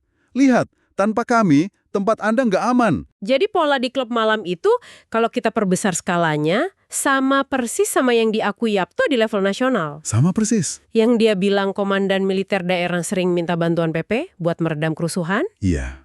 Dan yang bikin pengakuan Yapto itu luar biasa adalah kalimat lanjutannya. Setelah bilang militer minta tolong, dia nambahin dengan nada bangga. Padahal yang bikin rusuh itu ya orang-orang kami juga. Wah, ini bukan lagi premanisme lokal, ini udah sistem yang terkoordinasi. Dan ini bukan ulah individu. Organisasi yang nyediain sistemnya. Dengan struktur komando, mereka bisa datengin anggota dari cabang lain, dari luar daerah, buat bikin onar di satu kota. Setelah kacau, cabang PP lokal tampil sebagai pahlawan yang nenangin situasi. Brilian kan strateginya. Pelakunya orang asing yang nggak dikenal warga, tapi penyelamatnya tokoh PP lokal yang familiar. Dan kalaupun ada yang ketangkep, mereka punya lapisan penyangkalan tadi. Betul. Pertama, itu oknum. Kedua, dia bukan anggota resmi, karena nggak punya KTA. Atau ketiga, dia cuma simpatisan yang kebetulan pakai atribut PP yang dijual bebas. Organisasi induk selalu bersih. Ini kan jelas bukan sekedar premanisme biasa. Pasti ada restu atau paling nggak pembiaran dari atas.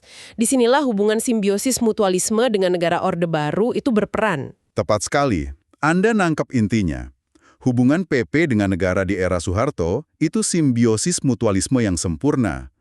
PP ngasih pelayanan konkret berupa pengerahan massa, jadi pasukan kontra-demonstrasi. Dan melakukan intimidasi politik yang nggak mungkin dilakukan aparat secara terbuka. Betul. Sebagai imbalannya, negara ngasih konsesi konkret. Saya tebak konsesi di sini bukan jabatan menteri ya. Ini lebih ke izin buat beroperasi di area abu-abu ekonomi. Tepat sekali. Izin buat menguasai sektor ekonomi informal, mulai dari lahan parkir, mengelola pedagang kaki lima, keamanan proyek konstruksi, sampai bisnis hiburan malam. Ini cara PP menyejahterakan anggotanya. Iya, slogan perjuangan mereka memperjuangkan pembangunan, dalam prakteknya seringkali jadi perebutan lahan. Posisi unik ini juga akhirnya bikin mereka jadi tersangka utama yang sempurna kan? Maksudnya? Ketika ada kekerasan politik yang didalangi negara, kayak penyerbuan kantor PDI Pro Megawati tahun 96, tudingan publik otomatis langsung ngarah ke PP. Oh, iya benar. Dan itu sangat menguntungkan pihak militer atau elit lain yang mungkin jadi dalang sesungguhnya. Mereka bisa gerak di balik layar, sementara PP yang jadi kambing hitam dan nyerap semua kemarahan publik. PP jadi tameng sekaligus alat. Posisi yang sangat strategis dalam arsitektur politik kekerasan Orde Baru. Jadi, dari adegan spanduk yang membingungkan di Parlemen 98, kita udah nelusuri labirin identitas pemuda Pancasila. Setengah patriot, setengah preman, organisasi massa yang terstruktur, sekaligus kumpulan privatir yang kerja buat negara secara nggak resmi. Kisah mereka benar-benar jadi jendela buat kita ngelihat gimana kekuasaan di Orde Baru itu dijalankan, lewat kekerasan informal, ambiguitas yang disengaja, dan penyangkalan yang terstruktur. Dan pola ini nggak serta-merta hilang setelah Soeharto jatuh kan? Nggak sama sekali. PP memang harus adaptasi di era baru. Sebagian masuk ke politik formal, jadi politisi. Yang lain tetap main di dunia bawah. Tapi, model penggunaan preman sebagai proksi politik ini terus berlanjut. Bahkan mungkin jadi lebih cair ya? Lebih cair, karena sekarang diperebutkan oleh lebih banyak kepentingan politik. Kontrak untuk melakukan kekerasan jadi lebih terbuka untuk ditenderkan. Dan ini ninggalin satu pertanyaan penting buat Anda renungin yang diangkat juga sama sumber kita. Ada sebuah ironi yang mengerikan di sini. Gimana tuh? Ketika para elit politik dituduh mendalangi kekerasan lewat preman, tapi nggak pernah ada pertanggungjawaban hukum yang nyata, tuduhan itu sendiri malah bisa berfungsi jadi iklan. Iklan? Iklan gratis yang nunjukin betapa efektifnya teror dan intimidasi sebagai alat kekuasaan yang abadi. Pertanyaannya, apakah model premanisme yang disponsori negara ini cuma bakal terus ganti seragam seiring zaman? Atau adakah cara buat benar-benar membongkarnya sampai ke akar-akarnya? Anda sedang mendengarkan Buku Audio Bahasa. Temukan buku kesayangan Anda di YouTube, Buku Audio Bahasa. Dengarkan, eksplorasi, dan nikmati petualangannya. Halo, selamat datang lagi di pembahasan mendalam kita. Hari ini kita punya bahan yang cukup berat dari Anda, tapi penting banget untuk kita bahas. Betul. Kita akan coba bongkar apa yang sebenarnya terjadi di balik referendum kemerdekaan Timur Timur tahun 1999. Anda mungkin ingat ya berita besarnya, 78,5% rakyat di sana memilih merdeka. Momen yang luar biasa. Euforia kan? Tapi kebahagiaan itu cuma bertahan 2 hari. Setelah itu yang terjadi kehancuran total, pembunuhan, ratusan ribu orang diusir dari rumah mereka. Pertanyaannya, kenapa? Kenapa perayaan kemerdekaan justru disambut pertumpahan darah sebesar itu? Apa itu murni amukan massa yang kecewa? Nah, sumber-sumber yang Anda berikan ini jawabannya beda banget. Menurut materi ini, kekacauan tahun 99 itu sama sekali bukan kejutan. Bukan spontan gitu? 2 dekade. Kata kuncinya satu, normalisasi. Normalisasi, kedengarannya kan positif ya, sesuatu yang kembali normal, damai. Tapi di sini artinya justru sebaliknya. Tepat, disinilah letak paradoks utamanya. Di permukaan, untuk dunia internasional, pemerintah Indonesia menjalankan kebijakan demilitarisasi. Pencitraan berarti. Betul, tujuannya pamer citra baik. Pasukan ditarik, status komando diubah, seolah-olah Timur-Timur itu provinsi biasa yang damai, bukan daerah pendudukan militer. Oke, itu yang di depan panggung. Tapi secara bersamaan, di balik layar, faksi-faksi garis keras di militer menjalankan strategi tandingan. Namanya remilitarisasi. Mereka secara diam-diam membentuk, mendanai, dan mempersenjatai kelompok paramiliter. Dan anggotanya. Militer. Wow. Yuk kita coba urai paradoks maut ini. Oke, ini menarik sekali. Jadi ada 2 permainan yang berjalan sekaligus. Satu untuk panggung dunia, satu lagi untuk di lapangan. Sumber yang Anda bagikan ini nunjukin sebuah pola yang berulang dengan sangat rapi loh. Hampir seperti siklus 5 tahunan, dan selalu dimulai setelah pemilu di Indonesia. Benar. Mari kita mulai dari siklus pertama di awal tahun 80-an. Betul. Polanya sangat terstruktur. Setelah pemilu 1982, yang mengukuhkan kembali kekuasaan Soeharto, pada 1983, tiba-tiba ada gencatan senjata. Gencatan senjata? Dengan siapa? Dengan Fretilin. Rahasia tapi, Fretilin kan saat itu kelompok perlawanan utama pro-kemerdekaan. Tujuannya apa? Murni pencitraan. Waktu itu ada delegasi parlemen Australia yang mau berkunjung, dan Indonesia butuh pengakuan de jure dari mereka. Jadi, situasi harus terlihat aman dan terkendali. Jadi gencatan senjata itu cuma etalase gitu ya? Apa yang terjadi setelah delegasi Australia itu pulang? Persis seperti yang Anda duga. Begitu pesawat mereka lepas landas, ABRI langsung melanggar perjanjian dan melancarkan operasi militer baru. Nah kan? Dan disinilah strategi remilitarisasi tadi mulai kelihatan jelas. Mereka nggak lagi hanya andalkan pasukan reguler, tapi memperluas penggunaan tim paramiliter lokal. Ada satu contoh spesifik di sini, kisahnya Giulio Fraga. Siapa dia? Awalnya dia komandan tim tempur kecil, langsung di bawah komando Kopassus. Nah, setelah gencatan senjata yang gagal itu, timnya yang bernama Railakan I diperbesar hampir 2 kali lipat. Tapi yang lebih penting, Apa tuh? timnya dilebur ke dalam struktur yang lebih resmi, yang kedengarannya sipil, wanra atau perlawanan rakyat. Wanra? Iya, ini cara cerdas untuk melembagakan kekerasan paramiliter di bawah doktrin pertahanan rakyat. Jadi, secara formal mereka sipil, tapi operasionalnya tetap di bawah kendali militer. Tunggu. Jadi ini bukan sekedar preman yang dipersenjatai, tapi mereka benar-benar dimasukkan ke dalam struktur pertahanan formal. Betul. Ini kan cara cuci tangan yang luar biasa, polanya jadi jelas. Tunjukkan wajah damai ke dunia luar, tapi di belakang perkuat cengkeraman lewat proksi. Apa pola ini terjadi lagi? Berulang persis. Kita lompat ke akhir 80-an, setelah pemilu 1987. Pada 1988, muncul kebijakan apertura atau keterbukaan. Aturan perjalanan dilonggarkan, turis asing boleh masuk. Lagi-lagi soal citra internasional. Tentu. Apalagi Portugal baru gabung Uni Eropa, dan isu Timur Timur jadi sorotan di sana.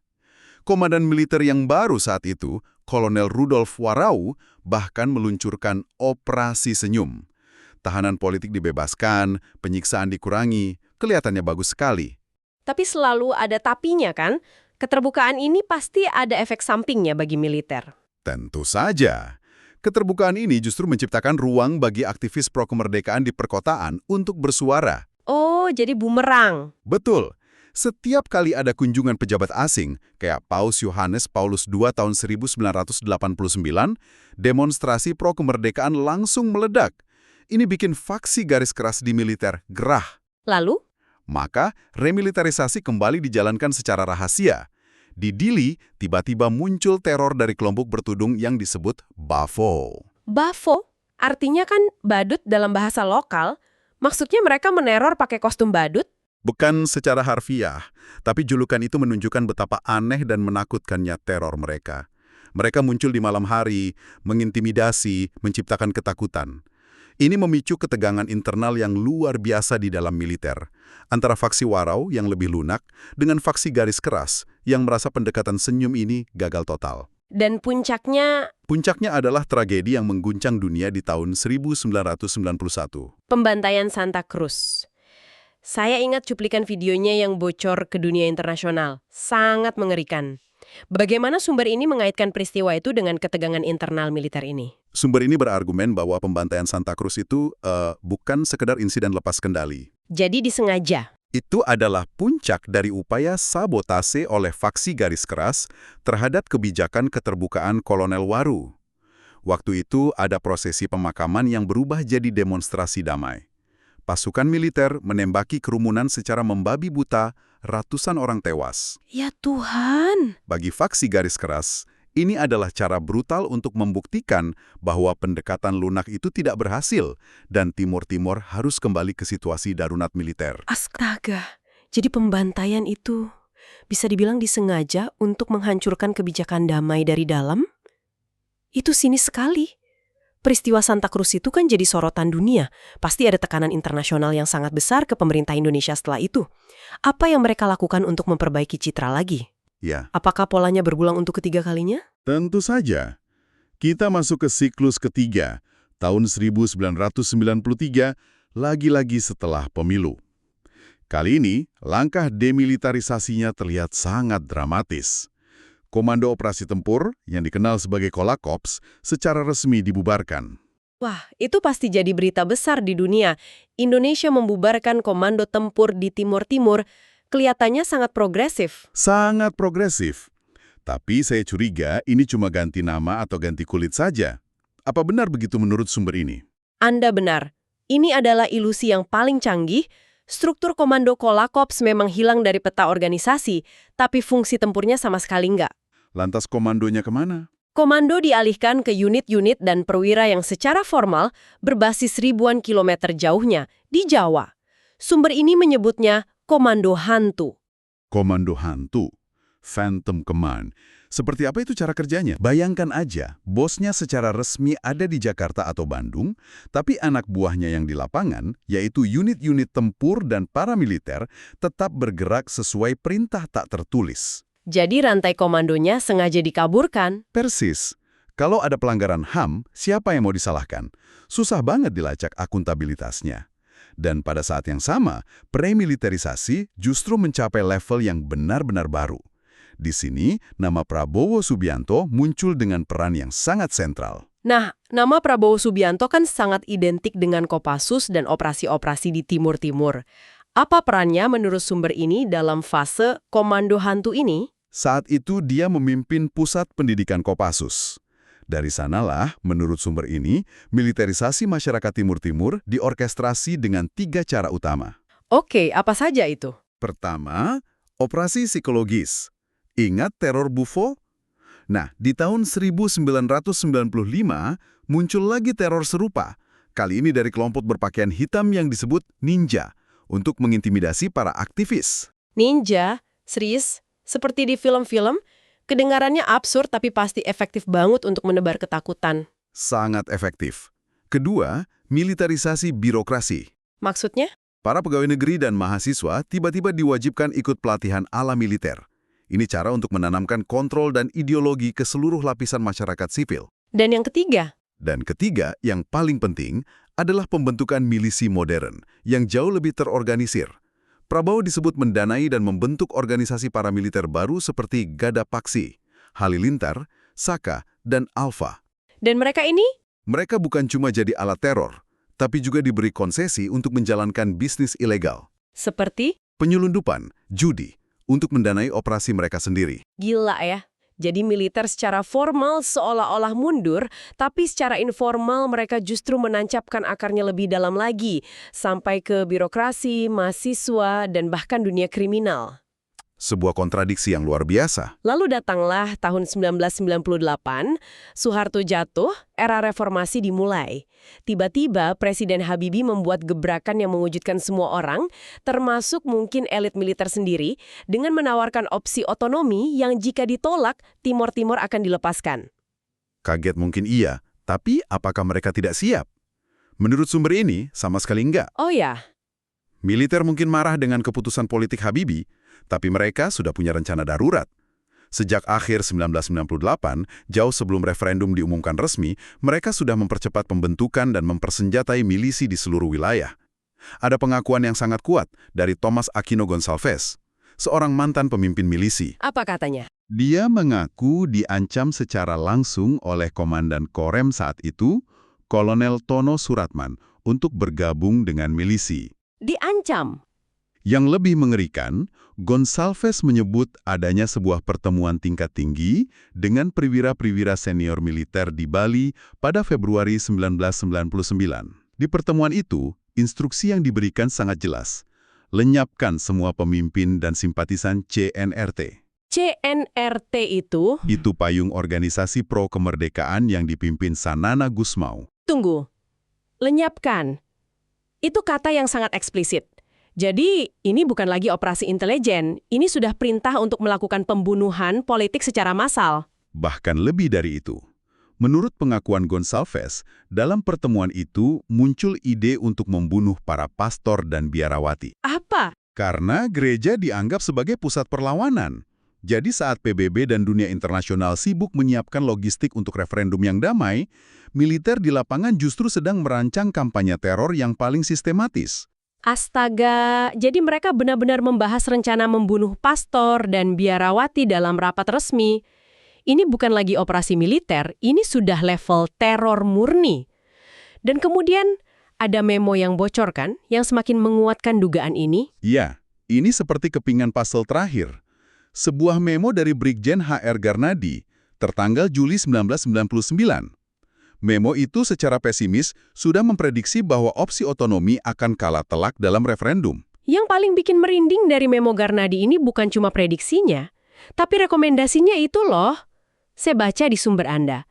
Isinya adalah perintah untuk menyiapkan rencana menghancurkan fasilitas dan objek vital. Betul. Ini kan instruksi kebijakan bumi hangus yang ditulis hitam di atas putih 2 bulan sebelum pemungutan suara. Tepat sekali. Perintah untuk menghancurkan infrastruktur, mengevakuasi PNS dan warga non-Timur Timur, dan menarik seluruh unit militer. Semuanya sudah dirancang. Tapi ternyata ada rencana lain yang lebih kompleks lagi. Dari mana? Disiapkan oleh Satuan Tugas Khusus Militer yang dipimpin oleh Mayor Jenderal Zaki Anwar Makarim. Oke, jadi ada beberapa lapis perencanaan di sini. Apa isi rencana dari Satgas pimpinan Zaki ini?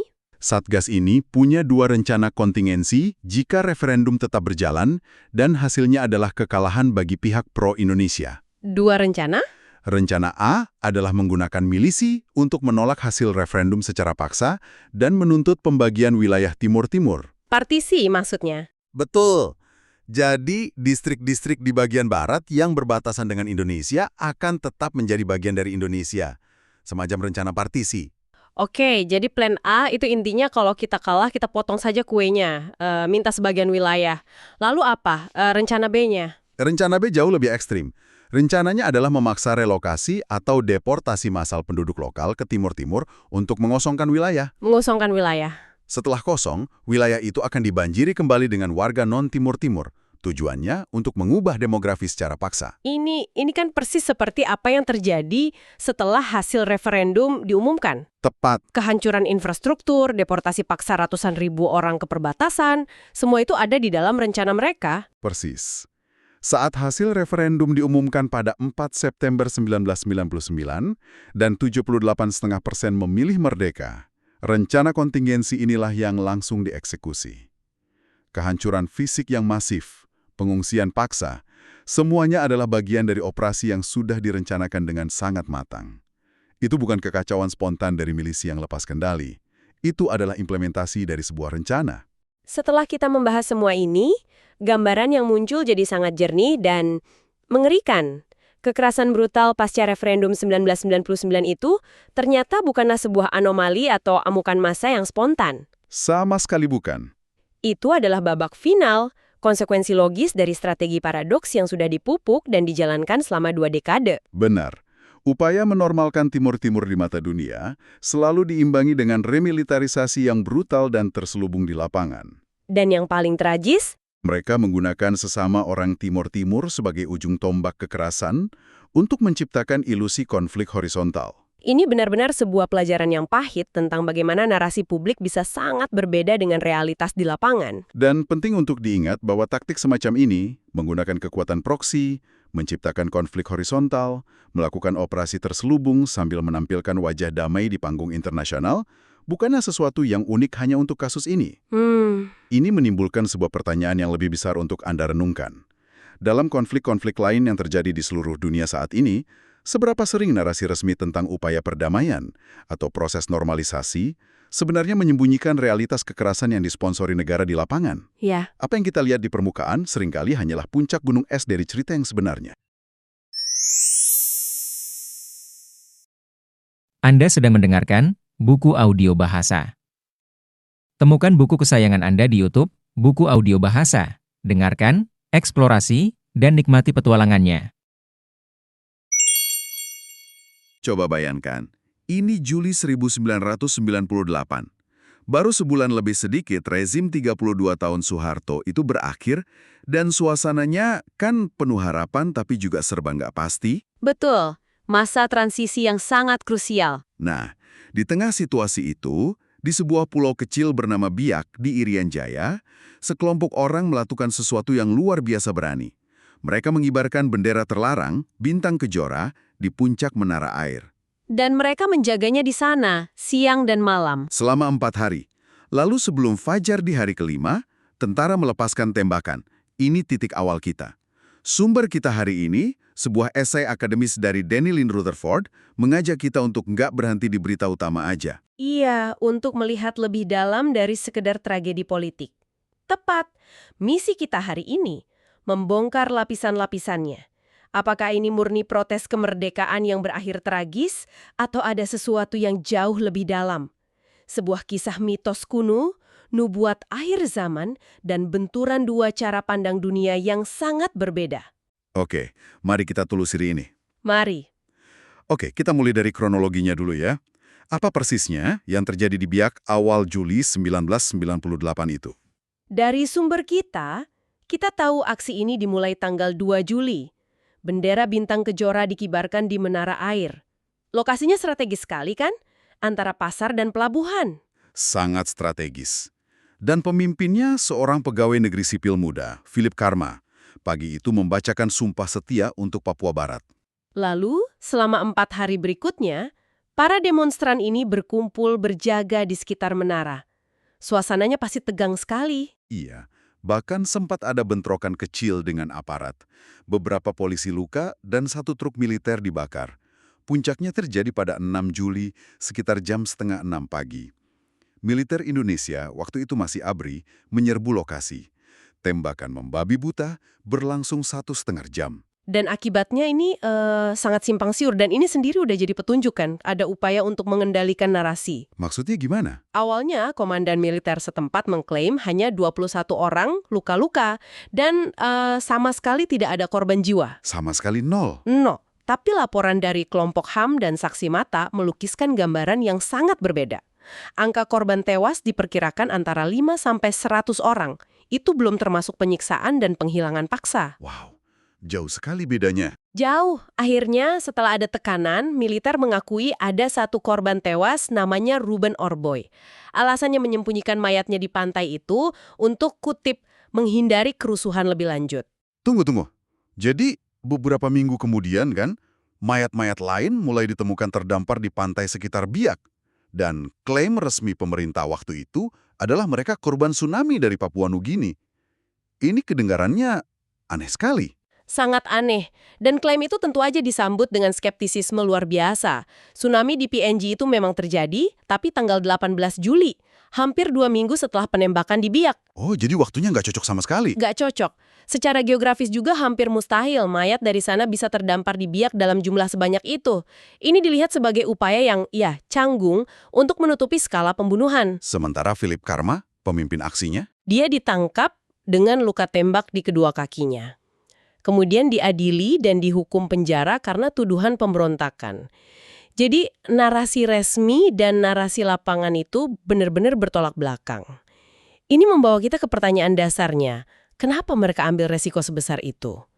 Penjelasan yang paling umum kita dengar ya tentu saja penjelasan politik, betul. belakar pada sejarah panjang kekecewaan. Dan bendera bintang kejora itu sendiri bukan simbol baru kan?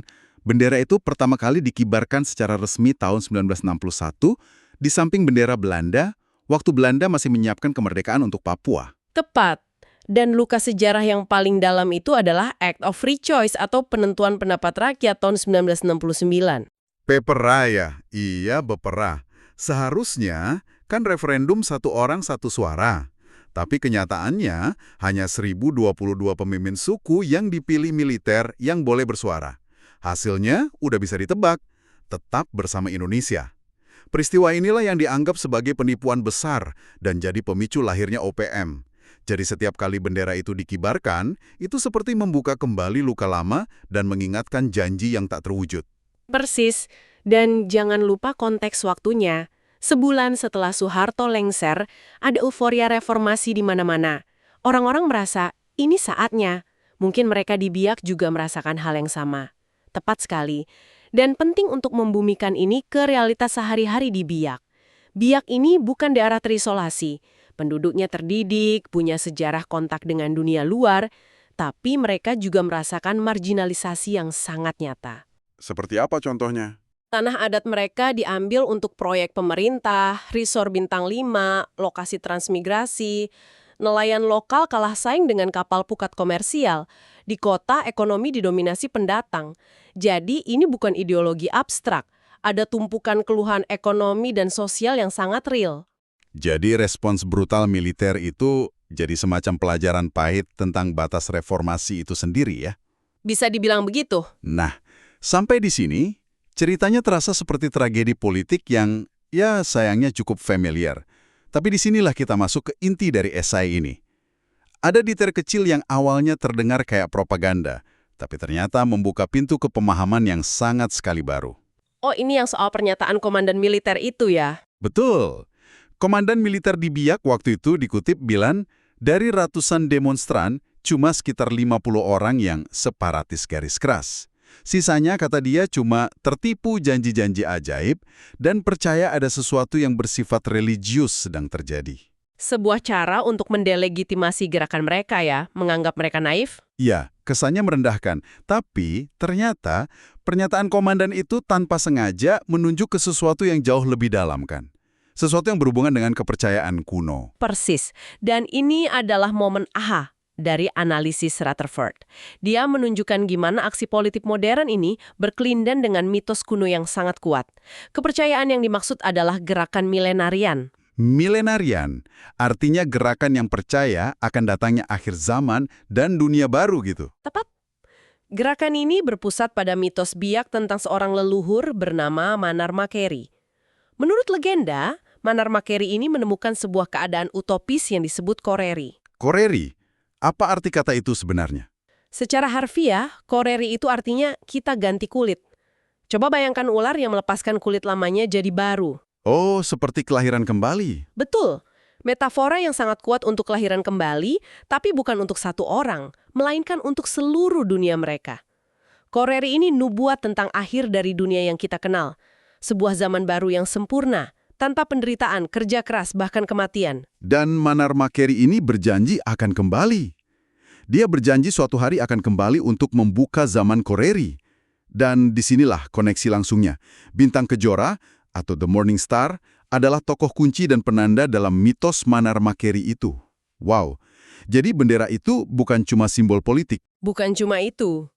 Bagi banyak orang Biak, ia juga merupakan simbol eskatologis, simbol yang berkaitan dengan akhir zaman. Mengibarkannya itu seperti sebuah penanda bahwa nubuat itu sudah dekat.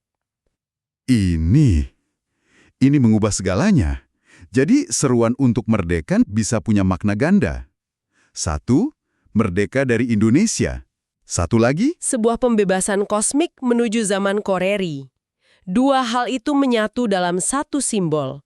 Seruan kemerdekaan negara menjadi satu dengan harapan akan dimulainya transformasi total alam semesta. Daya tarik emosional dan spiritualnya jadi jauh lebih kuat. dan yang lebih gila lagi, penulis esai ini menunjukkan bahwa ini bukan yang pertama kali terjadi. Ada polanya. Dia menarik paralel dengan gerakan Koreri besar lain tahun 1942. Betul, dan kesamaannya sangat mencolok. Ini menunjukkan bahwa ini bukan sekedar reaksi spontan. Pertama, waktunya. Keduanya terjadi saat rejim yang tampak abadi, pemerintahan Belanda tahun 42 dan Orde Baru tahun 98, runtuh tiba-tiba. Keruntuhan yang menciptakan kekosongan dan harapan. Benar. Kedua, aktivitasnya. Dalam kedua gerakan, para pengikut berkumpul, mereka menari, menyanyi, dan berdoa bersama secara intens. Ada nuansa ritual yang sangat kental. Seolah-olah mereka sedang melakukan upacara untuk menyambut zaman baru. Dan ada satu lagi kesamaan yang menurut saya menarik sekali, fokus pada pengakuan dari dunia luar. Itu muncul di kedua peristiwa juga kan? Sangat. Gerakan tahun 1942 itu dipicu rumor bahwa Jepang datang untuk memenuhi janji kemerdekaan.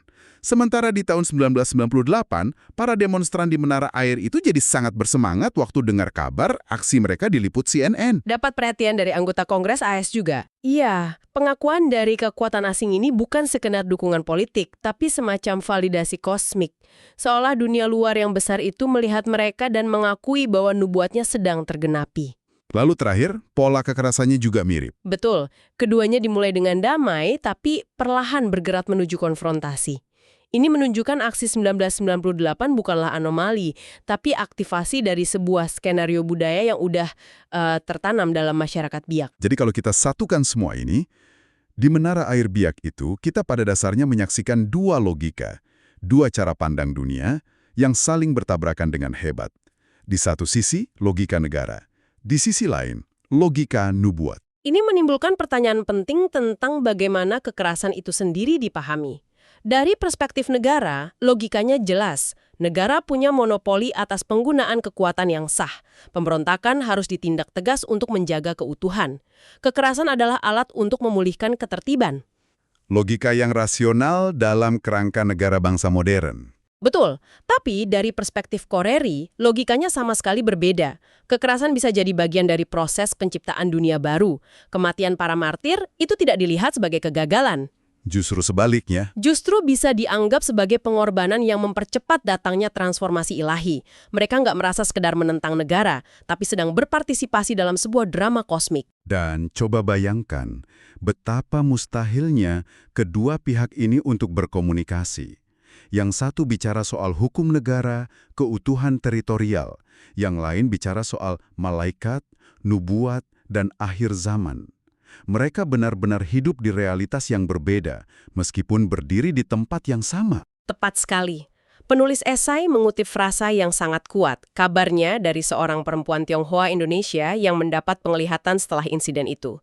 Tentang malaikat yang menari bersama para demonstran di sekitar bendera. Menari di sekitar bendera adalah menari bersama malaikat. Iya, frasa itu menangkap esensinya.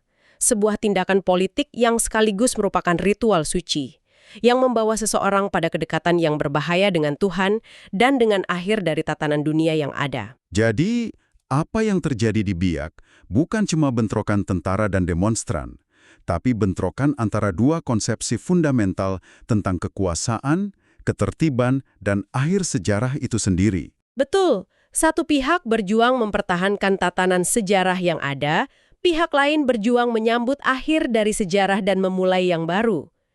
Setelah menelusuri sumber ini, kita jadi lihat insiden tragis di Biak 1998 itu jauh lebih kompleks dari yang terlihat di permukaan. Ini persimpangan yang langka, di mana perjuangan politik modern untuk menentukan nasib sendiri bertemu dan menyatu dengan gema kepercayaan milenarian yang sudah berusia ratusan tahun.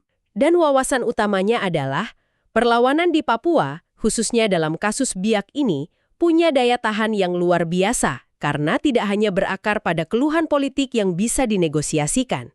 Tapi juga pada praktik budaya sehari-hari dan harapan mesianik yang mendalam.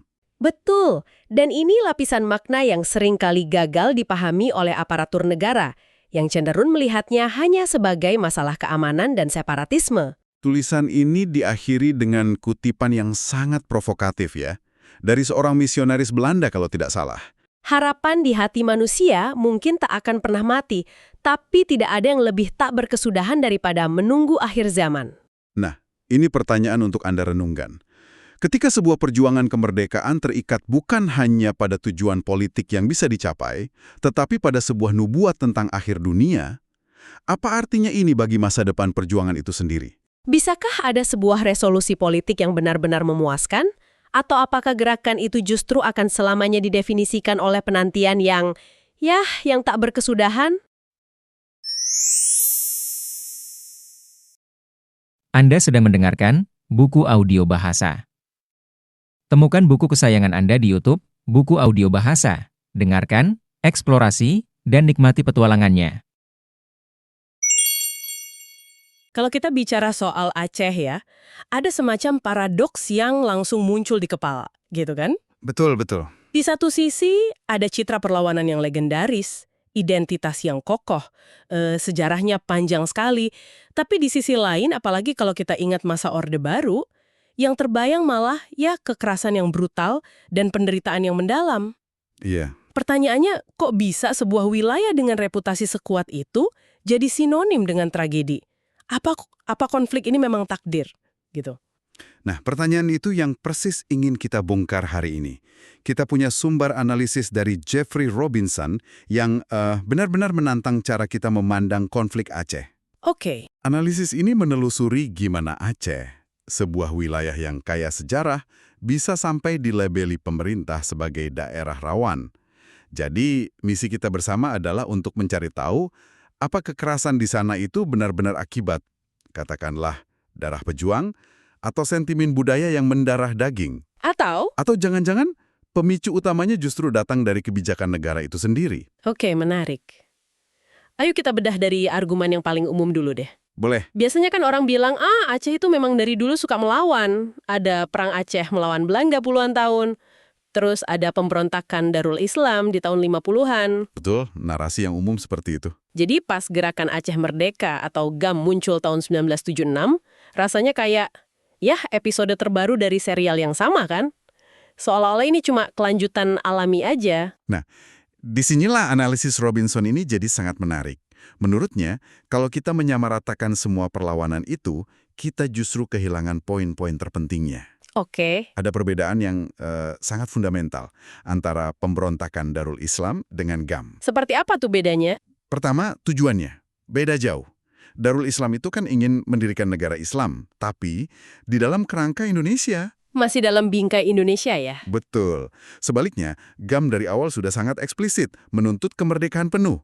Mereka bahkan menyebut rezim Orde Baru sebagai imperialis Jawa. Wow, jadi ini bukan lagi soal bagaimana cara menjalankan negara, tapi soal apakah mau jadi bagian dari negara ini atau tidak. itu lompatan ideologis yang besar sekali. Apa yang bikin sentimennya jadi seradikal itu? Salah satu kuncinya ada di perbedaan kedua, profil kepemimpinannya. Darul Islam itu motornya para ulama, tokoh-tokoh agama yang punya basis massa kuat. Iya. Sementara GAM, para pendirinya itu justru datang dari kalangan intelektual, mantan birokrat, pengusaha. Dan ini detail yang penting sekali. Hasan Ditiro, pemimpin GAM, memang cucu dari pahlawan Perang Aceh. Nah, ini kan yang sering disebut-sebut. Betul, tapi dia menghabiskan sebagian besar hidupnya di luar negeri, di Amerika dan Swedia. Secara sosiologis, dia itu lebih dekat dengan kelas bangsawan lama atau uleh balang ketimbang ulama. Faktanya, analisis ini menunjukkan di masa-masa awal sangat sedikit ulama berpengaruh yang secara terbuka mendukung GAM. Ini menarik sekali, berarti narasi perlawanan ulama yang sering kita dengar itu Kurang pas. kurang pas untuk GAM di awal kemunculannya. Dan yang lebih penting lagi, kan kalau kita lihat lini masanya, ada jeda waktu yang cukup panjang di mana Aceh sebenarnya sangat loyal kepada Indonesia. Tepat. Selama masa revolusi kemerdekaan 45-49, Aceh itu kan salah satu daerah modal yang paling gigih mendukung Republik. Bener. Terus di era 60-an sampai awal 70-an, situasinya juga relatif tenang kan? Tepat sekali. Periode damai yang sering dilupakan. Itu adalah bukti terkuat bahwa konflik ini bukan sesuatu yang tak terhindarkan. Oke. Ada sesuatu yang terjadi di pertengahan 70-an yang menyalakan kembali api yang tadinya sudah lama padam. Kalau gitu pasti ada pemicu spesifiknya. Jadi, apa percikan apinya? Karena rasanya aneh, dari loyal bisa berbalik jadi separatis lagi dalam waktu yang relatif singkat. Jawabannya, menurut analisis ini, bukan soal ideologi atau sejarah, tapi sesuatu yang jauh lebih konkret. Ekonomi. Ekonomi. Tepatnya, penemuan cadangan gas alam cair, LNG, dan minyak yang masif di Lok Semawe pada pertengahan 1970-an, tiba-tiba Aceh jadi salah satu mesin uang utama Indonesia, penyumbang devisa dan pendapatan negara terbesar. Secara teori, ini seharusnya jadi berkah luar biasa untuk masyarakat Aceh. Seharusnya, ya. Semua orang bakal kaya raya, pembangunan merata, semua senang. Tapi kenyataannya tidak begitu kan? Jauh dari itu, ledakan LNG ini justru jadi sumber frustrasi yang luar biasa. Masalahnya ada pada sentralisasi yang ekstrim. Maksudnya? Hampir semua keuntungan dari gas dan minyak Aceh itu langsung disedot ke Jakarta. Perusahaan asing, elit politik di pusat, mereka menikmati kue terbesar. Sementara yang tersisa untuk Aceh? Remah-remahnya saja, janji-janji soal efek menetes ke bawah atau trickle-down effect itu sama sekali tidak terwujud. Jadi masyarakat lokal cuma jadi penonton di tanah mereka sendiri. Kurang lebih begitu. Setelah fase konstruksi awal selesai, di mana banyak tenaga kerja lokal terserap, pekerjaan-pekerjaan bagus dengan gaji tinggi di fasilitas LNG justru diisi oleh tenaga ahli dari luar Aceh, atau bahkan ekspatriat. Tanah-tanah penduduk diambil alih untuk proyek industri raksasa, seringkali dengan kompensasi yang tidak layak.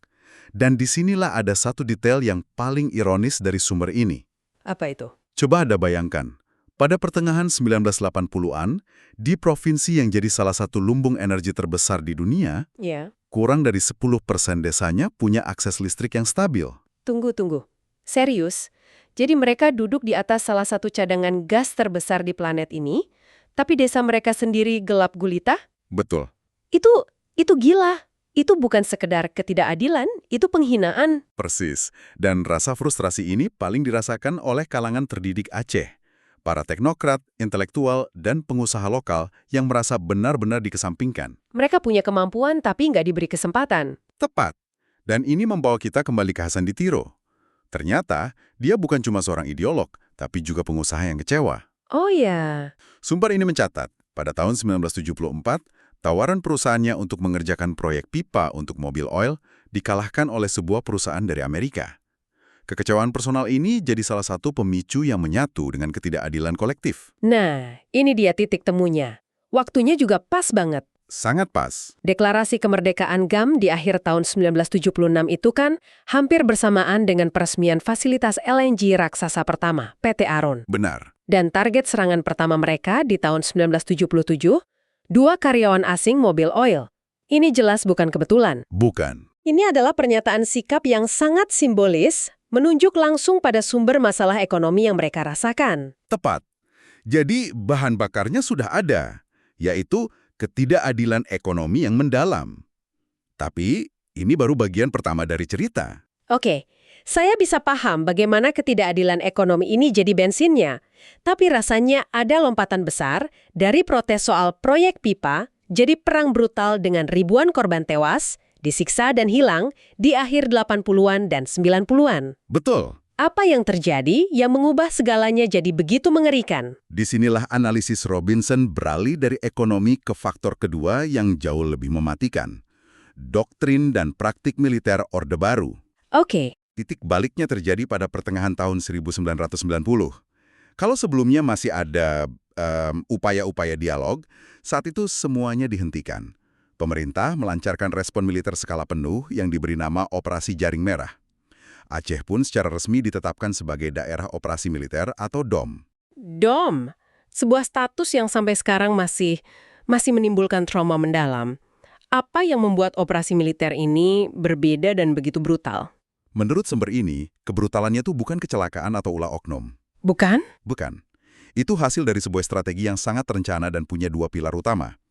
Pilar pertama adalah apa yang disebut teror yang terlembagakan. Maksudnya? Ini adalah penggunaan kekerasan secara sistematis untuk menciptakan rasa takut yang meluas di seluruh masyarakat. Salah satu metodenya yang paling terkenal itu penembakan misterius atau Petrus. Mirip seperti yang pernah terjadi di Jawa beberapa tahun sebelumnya. Jadi korbannya sengaja dibuang di tempat umum untuk dilihat semua orang? Benar sekali.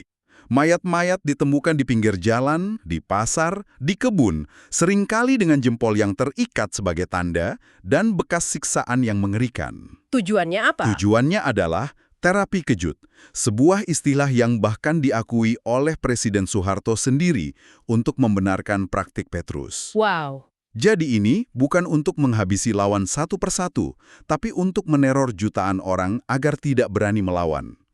Dan yang lebih mengerikan, para petinggi militer saat itu mengakuinya secara terbuka. Mayor Jenderal R. Pramono, Pangdam waktu itu, dikutip mengatakan bahwa ini adalah strategi yang disengaja untuk menimbulkan ketakutan. Pengakuan yang belak-belakan.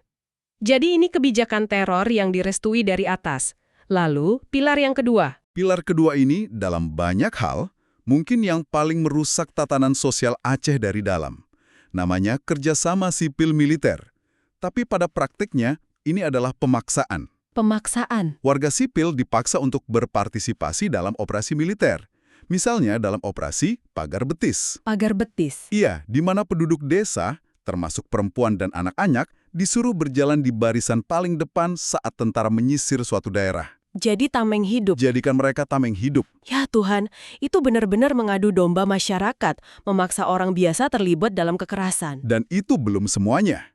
Bagian terburuknya adalah penciptaan jaringan informan atau mata-mata lokal yang dikenal dengan sebutan cuak. Cuak. Warga desa dipaksa, diiming-imingi atau diancam untuk melaporkan aktivitas tetangga mereka sendiri kepada militer.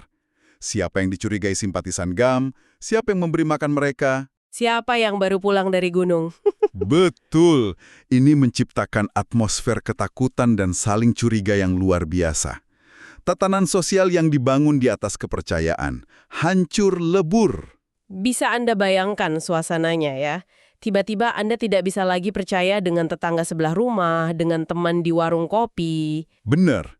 Strategi ini bukan cuma membunuh orang, tapi membunuh rasa percaya dalam sebuah komunitas.